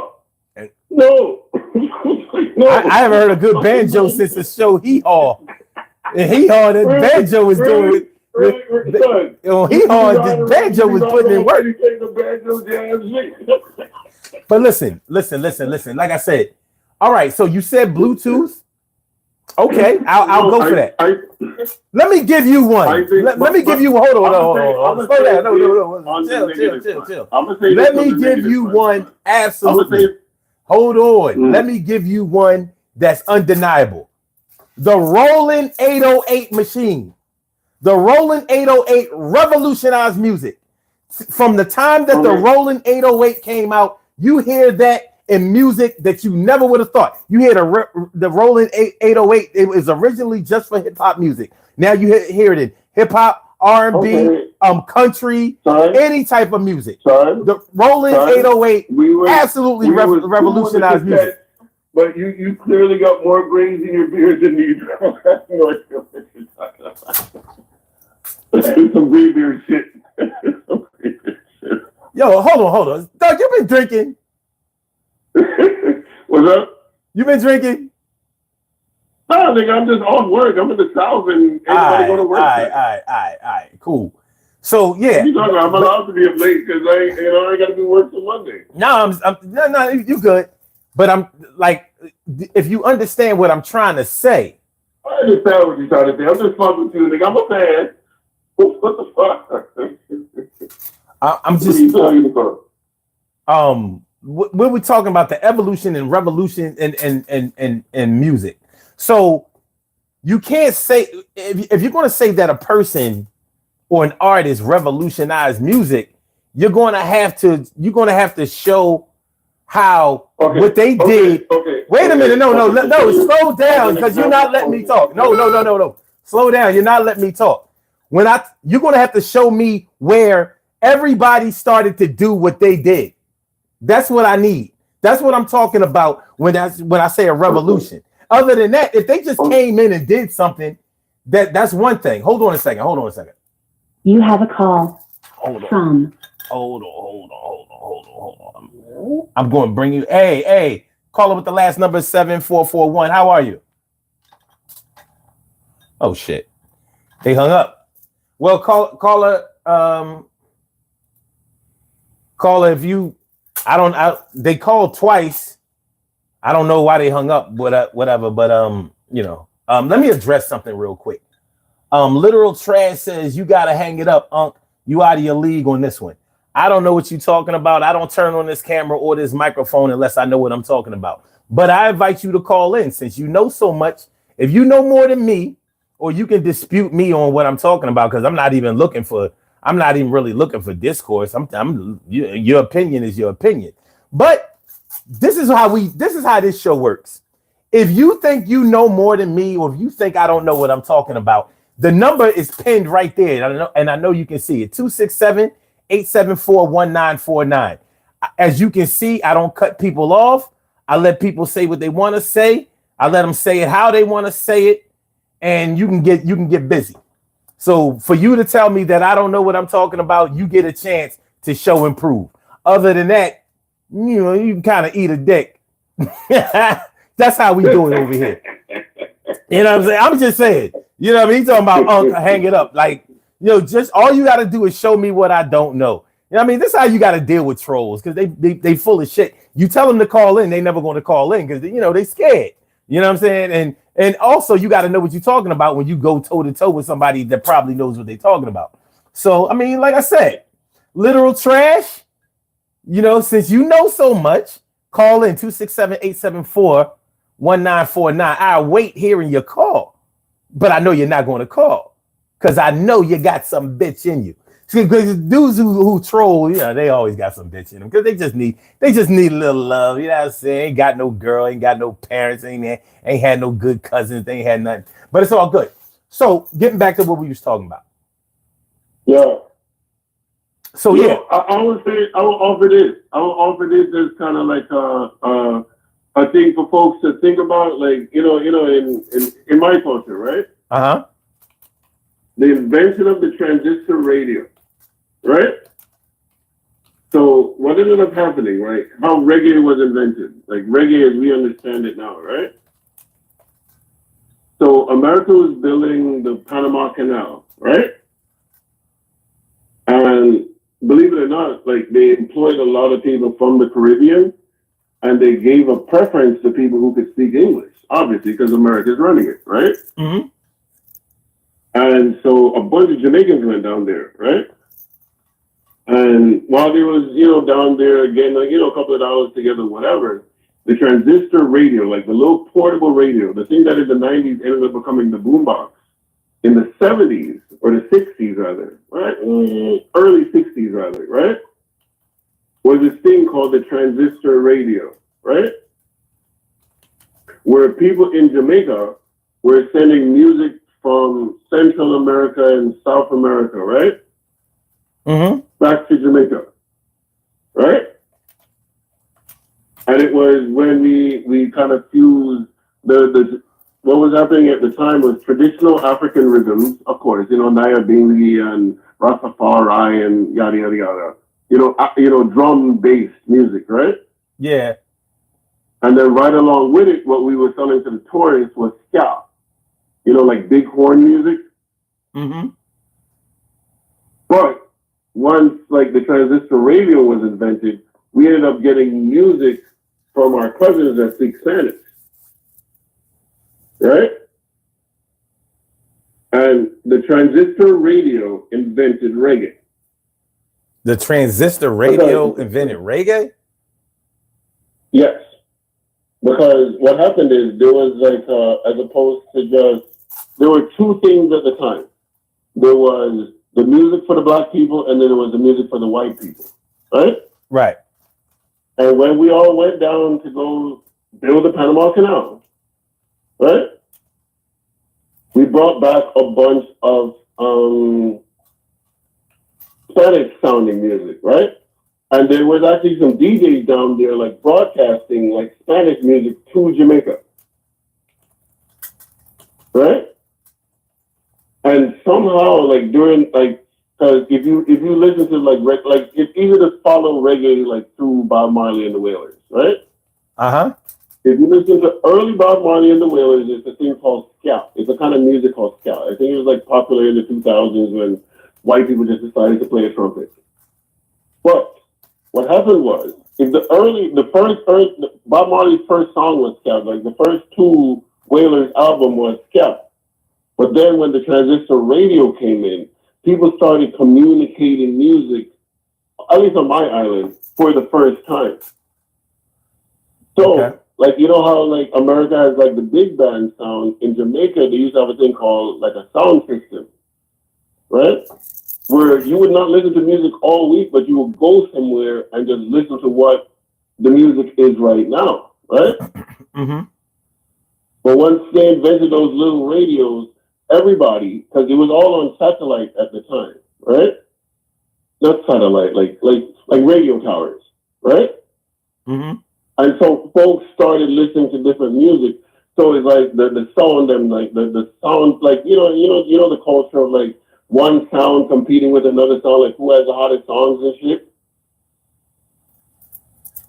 Yeah.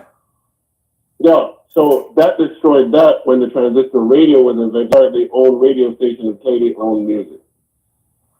Okay. And that conglomerate invented what we now call reggae. Okay. So you mean that it gave reggae a platform. You don't mean that it actually invented reggae. No. I mean what I said. I mean reggae. What it did, right? It was able to take from something else to create something new. You know what I'm saying? All right. No, I'm not downplaying my own people. I mean, the ability to walk into some shit and be like, this is better than what I'm doing. I'm gonna do that is a sign of intelligence. It's not like I'm not downplaying what Jamaicans did for reggae.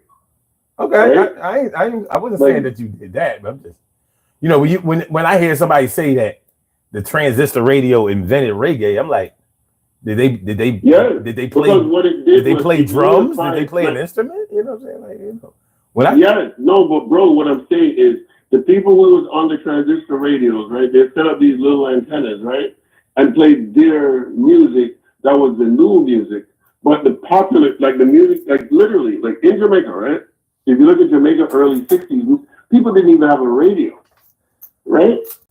So you would have to go to a place to hear the new music. Yeah. You know what I'm saying? So it was just a matter of whatever they played you.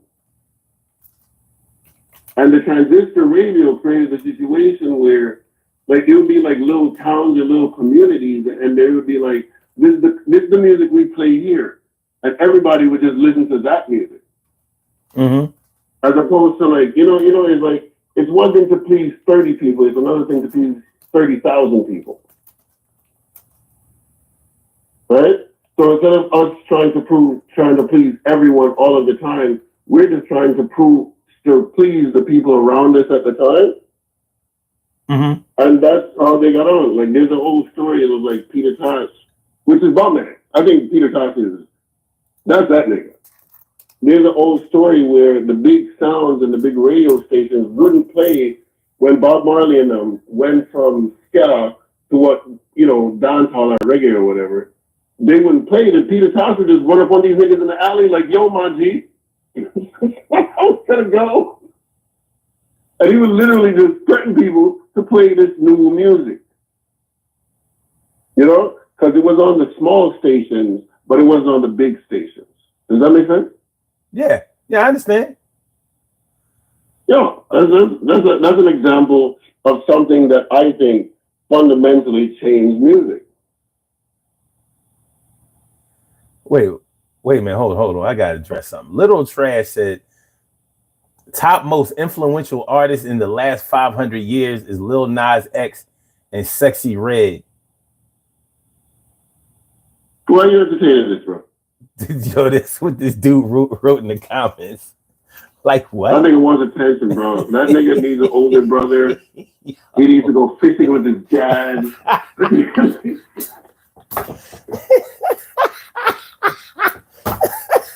Yeah.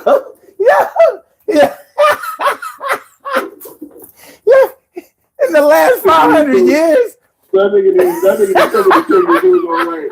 And I'm proud of you. Hold on. The thing that got me, he said the last 500 years. So from the time of slavery. You gotta chill. Lil Nas X? I support that message. Yeah. Oh my God. I live in the South. I'm in the South right now. And that Old Town Road it's about. I wasn't ready. Oh my God. He been shot down First of all, listen to me, yo, son. Damn. Listen to me, bro. Listen to me, man. You have no idea what a hug can do for somebody, bro. Yeah. Just hug a motherfucker, say it's all right. Motherfucker just fuck crumble.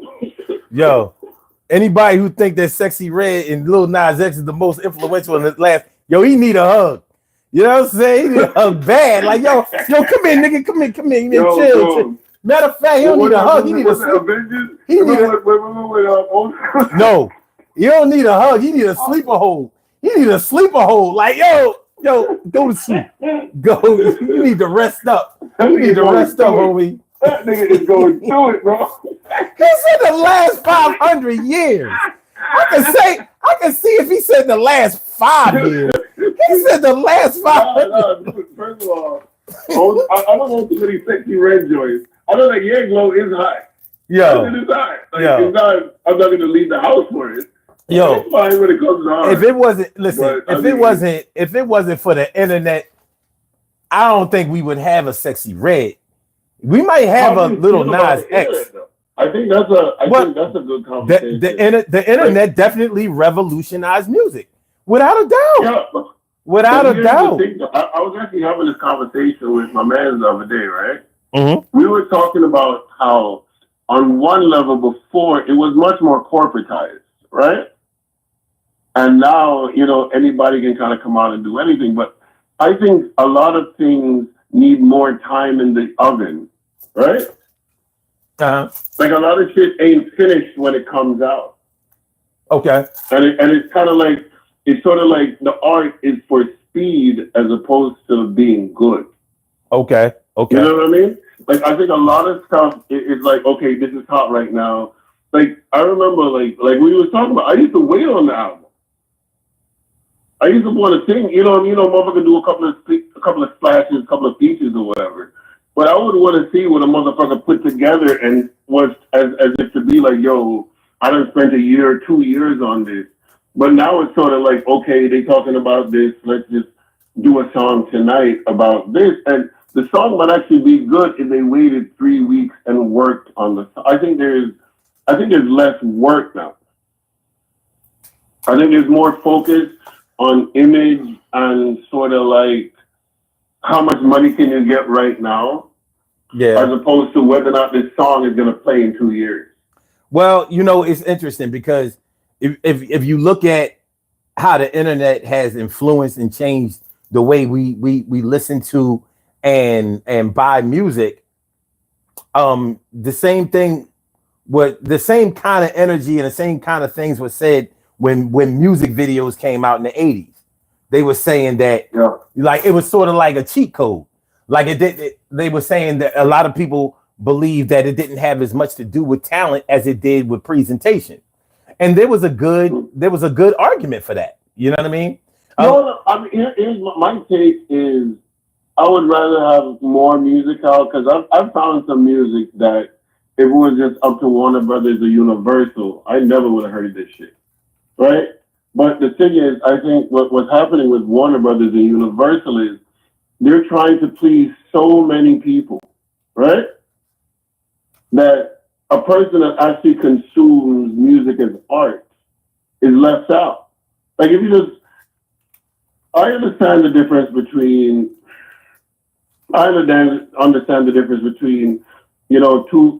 a few people coming together meaningfully and, discussing things and knowing what's up, and also a cocaine party, right? Mm-hmm.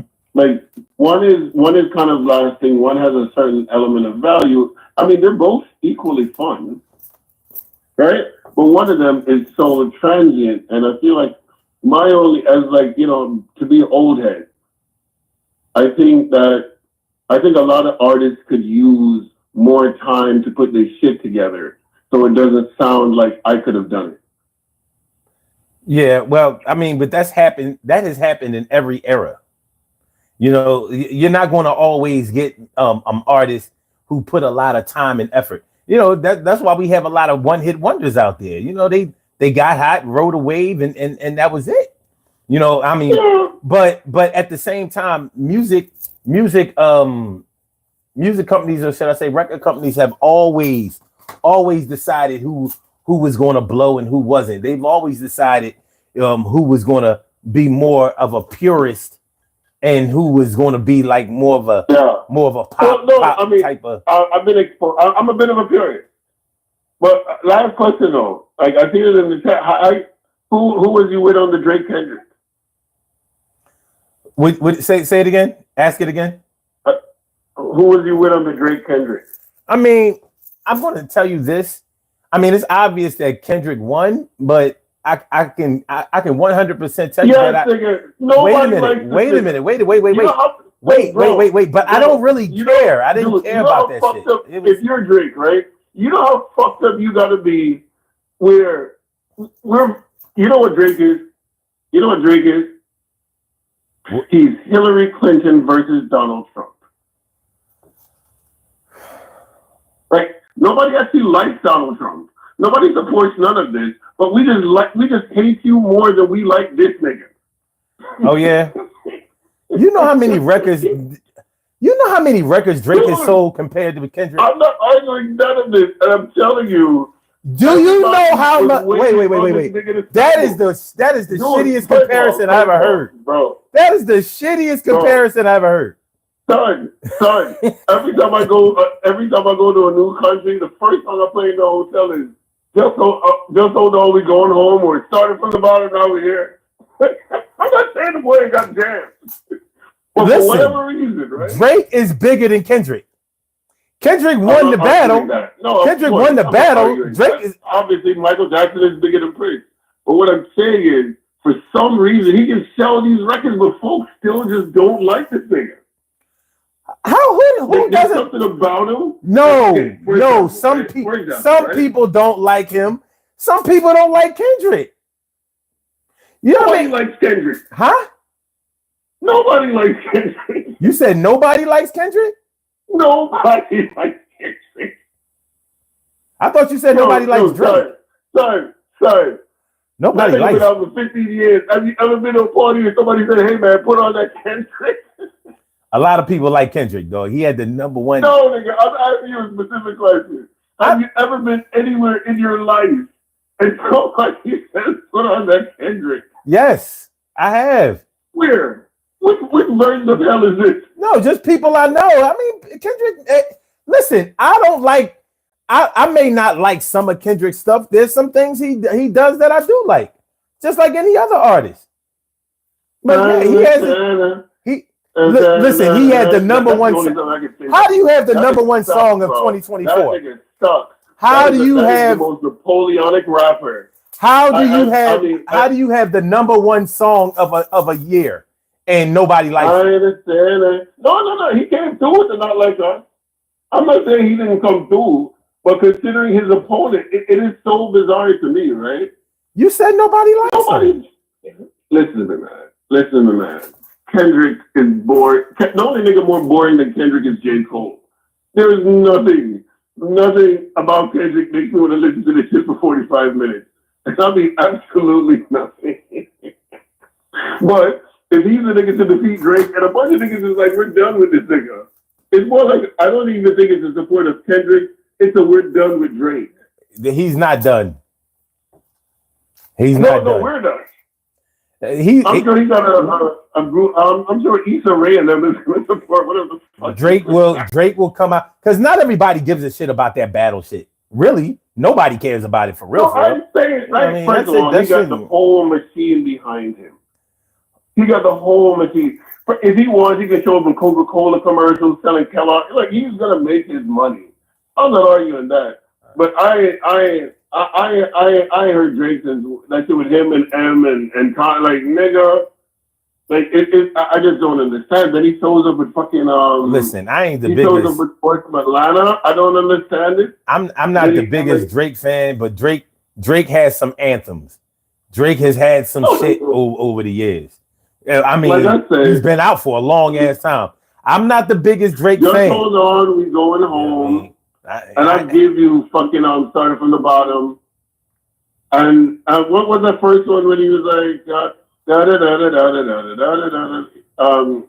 whole Thank Me Later album was pretty dope. It was alright. Man, it's a good album. I But think that was a lot of look. Listen, we already 2 hours over. This song, this show gotta go. We gotta get on the pot here. You're right. I need to go to bed. I gotta call these people and find out if it's still fucking snowing on this mountain in the morning.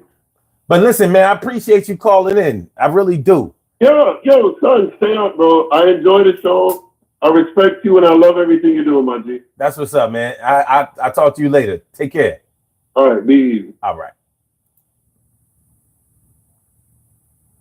I said, thank me later. Wasn't it Take Care? What was Drake's album name? And the one that came out like 2010, 2011 or whatever. Was it Take Care? What was the Thank Me Later? I don't know. Whatever the album was, it was pretty good. You know what I mean? It was pretty good. All right. So all right, this is what we're going to do. I really don't want to take this show over too much longer, but this is what we're going to do. Just put in the comments anything that y'all left out as far as the things that revolutionized music. Like I said, I was talking to the caller about the 808 machine. You know what I mean? Totally revolutionized music. You're not going to hear almost going to hear no music nowadays that doesn't incorporate the rolling 808 in it. I mean, that bass, that boom. Like a regular bass drum cannot do that. So the sampling of that bass, that boom. Word Up magazine. I don't know. That was a hip hop thing. It might have been revolutionary at the time, but more of a revolutionary magazine was probably The Source, because Word Up and Right On magazine didn't really give you an honest snapshot about. They didn't give honest opinions about or stories about the artist. The Source came in and they really let you know. MTV, there you go. 106 in Park. Yes. Because those shows gave you a chance to connect with artists. No, not MTV. That MTV revolutionized music because they played videos. It was music television. We hadn't had anything like that. But there was a better show. The show that was better than MTV to me back in the day, and it was a cable show, was called New York Hot Tracks. New York Hot Tracks was off the chain. Single blackjack dealer. She says, I want my MTV. Yes. Soul Train, absolutely. American Bandstand, absolutely. Revolutionized. It brought us. Shit, I guess you would have to say, even though it was before I was born, the Ed Sullivan Show. The Beatles got on the Ed Sullivan Show and took off into orbit. You may be able to say that shows like the Ed Sullivan Show and variety shows like that, or should I say talk shows? What would you consider? Anyway, they kind of gave music videos the energy. We don't know if the Beatles would have ever blew up the way they did had they not been on the Ed Sullivan Show, because everything changed once America got a chance to see the Beatles. Once they got a chance to see them play. And you got to think, the speakers that were on the TVs in the 60s, you know, we was talking about transistor radios. That sound was ass. That shit was garbage. But it was good enough. Johnny West said the beatbox. Depending on what beatbox you're talking about. You could be talking about the Lindrum. You could be talking about the DMX. You could be talking about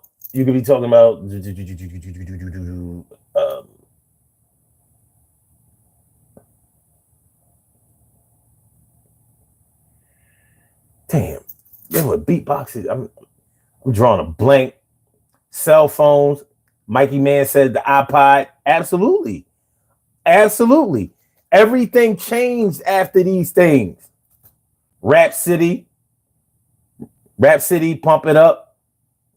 Well, I can't give it to Rap City. without giving it to Yo MTV Raps, because Yo MTV Raps was before Rap City. But so we basically have to say MTV, because MTV gave hip hop a platform after originally not allowing hip hop to be played on the channel. You know, so they kind of gave hip hop a shot, and that gave birth to other hip hop shows. So shit, Video Music Box. Yo, Gavin, thank you. Video Music Box. The box was the truth. I don't know if y'all, if all of y'all remember Video Music Box. That was where you paid to see a video. Like you could call in, and for 99 cents you could have your video played on demand. Yo, the box was the truth. Dat Piff. Okay. All right, now we thinking. Dat Piff. Okay. All right. Underground artists, mixtapes, being able to get their shit off. LimeWire. But to talk about LimeWire, you got to talk about Napster first. Napster first. Now Napster is what Rhapsody used to be. You know, they changed the name to Napster. But yeah. LimeWire. How many of y'all messed up? Had to reset your computers to factory settings because you downloaded some virus music tracks off of LimeWire. I stayed doing that shit. I'm like, man, they only throw the virus in when you try to download the brand new music. If you do the music back in the day, it won't do it. And that was kind of true. Still got the viruses. Kim Williams says, I never paid. And Kim says, oh, the box was hot. Yes, it was. That shit was the truth. And I don't know if y'all remember, MTV bought out the box. And that's how MTV2 started. Remember when MTV2 first came out, you called in to request the videos, but it was all fucked up. They couldn't do it like the box, but they really only wanted to get rid of the box, and they did. Mikey Man says, trash your computer on Napster. Virus for days, baby. Viruses for days. Jeff Guapo says, yo, remember, try to get any song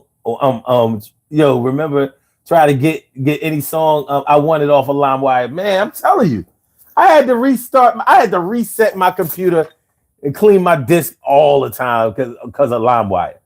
But I had this shit on the CD. Man, this shit, I still got a lot of shit.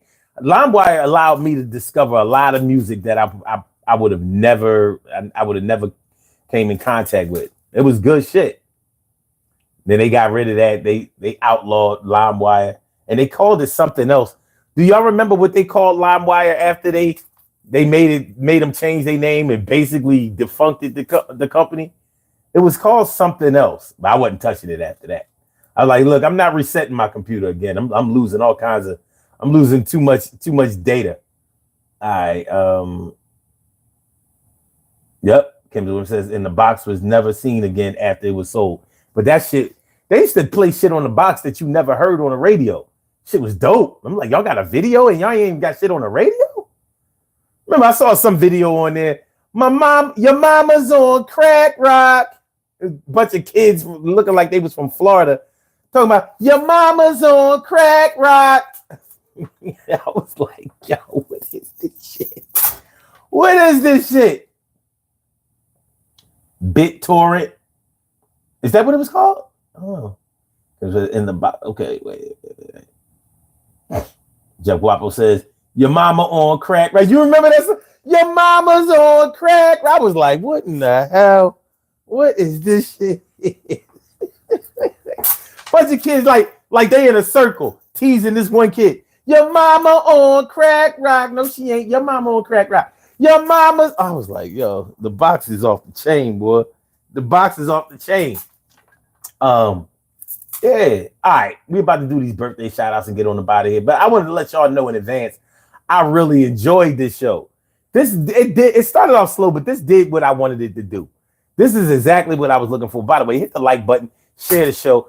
Hit the like button, share the show. I said, hit the like button, share the show. I said, hit the like button and share the show. Yeah, thanks for coming through. Thanks for rocking with thanks for coming through and rocking with Son. 752, but we always on the one. We ain't done. Still got a little bit of time. Yeah, I'm over time, but still taking time to rock out. We got the block out. Everybody got their song on. It's on word. And it won't stop for a long time. I'm going to do this thing. Nobody drop dimes. Nobody call the cops. The music won't stop. We going to keep it going. Everybody flowing. I'm all seeing, all know. Oracle structure. I ain't down with that shit. I never fucked you. Never, never snitch. Never went out like a sucker. Never bitch. Never act like I was little too rich. Never act like I was the one that let's do it. We have some birthday shout outs to do. Some people were born on this glorious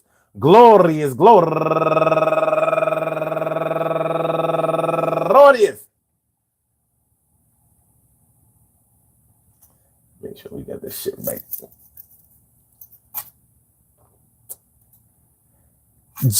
January 10th, and they deserve to be acknowledged. So let's go about our business of acknowledging them and making them feel special because they are special, because they are special, because they are S-P-E-C-I-A-L. They get the R-E-S-P-E-C-T. They are S-P-E-C-I-A-L. They get the R-E-S-P-E-C-T. They are S-P-E-C-I-A-L. They get the R-E-S-P-E-C-T. They get number one out the box. Hold on before I do this one. Number one out the box. Wait a minute. All right. I'm looking for the 10th. Number one out the box. Rita Ali. Happy birthday to you. And also Lisa Kidd, Jimmy Graves, my girl Linda Yarrington, Gracie Theolina, Gracie Pierre, Monique Chavaget Hall, Muna Ayin Williams, and last but not least, go get a Vashti Green. I want to say happy birthday to all of y'all, and I hope that today finds you all a good health, happiness, mind, body, soul, and spirit. And that goes out to each and every person out there born on this glorious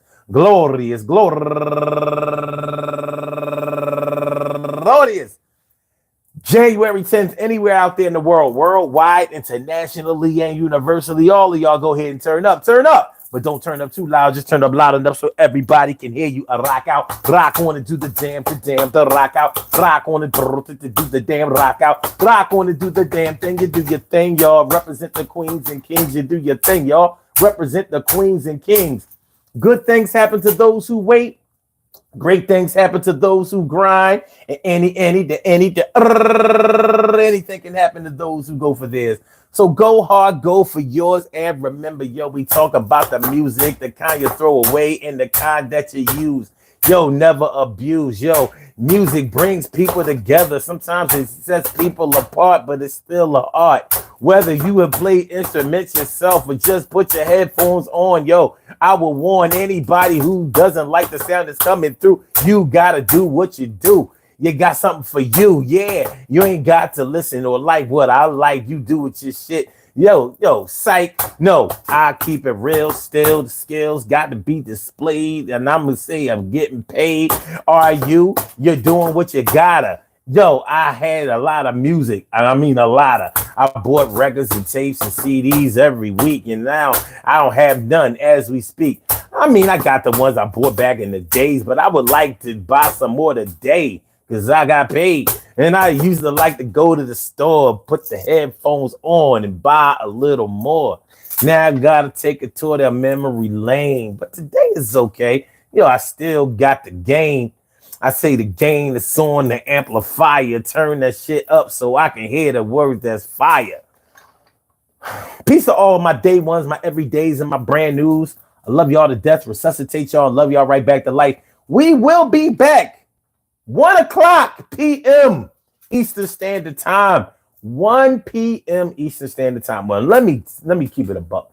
It's going to be between 1 p.m. Eastern Standard Time and 1 1:30 Eastern Standard Time. Because it's late right now. It was 3:20 in the morning. I gotta get a little rest or whatever. I ain't even going to bed right now. I'm gonna stay up, play PlayStation 5 for a little while and all that kind of shit. And then I'll probably go to sleep like about 5 o'clock in the morning. You know what I mean? That's my normal time. So I'll be there between 1 p.m. and 1:30 p.m. tomorrow morning, today morning, whatever, however you term it or however you see it. Peace to all my day ones, my everydays, and my brand news. I love y'all to death. Resuscitate y'all. I love y'all right back to life. Hit the like button, share the show, subscribe to the channel. If you haven't subscribed to the channel, thanks for the caller for calling in, and also thanks to all of y'all for participating tonight. I hope y'all had as much of a good time listening to the show as I had broadcasting it. So I'll see y'all tomorrow, if possible. If not, I'll see y'all on Sunday. If not, then I'll see y'all on Monday. But I'll see y'all when I see y'all. And when I see y'all, it'll be a good thing to see y'all. And it's great to be seen. Peace, y'all.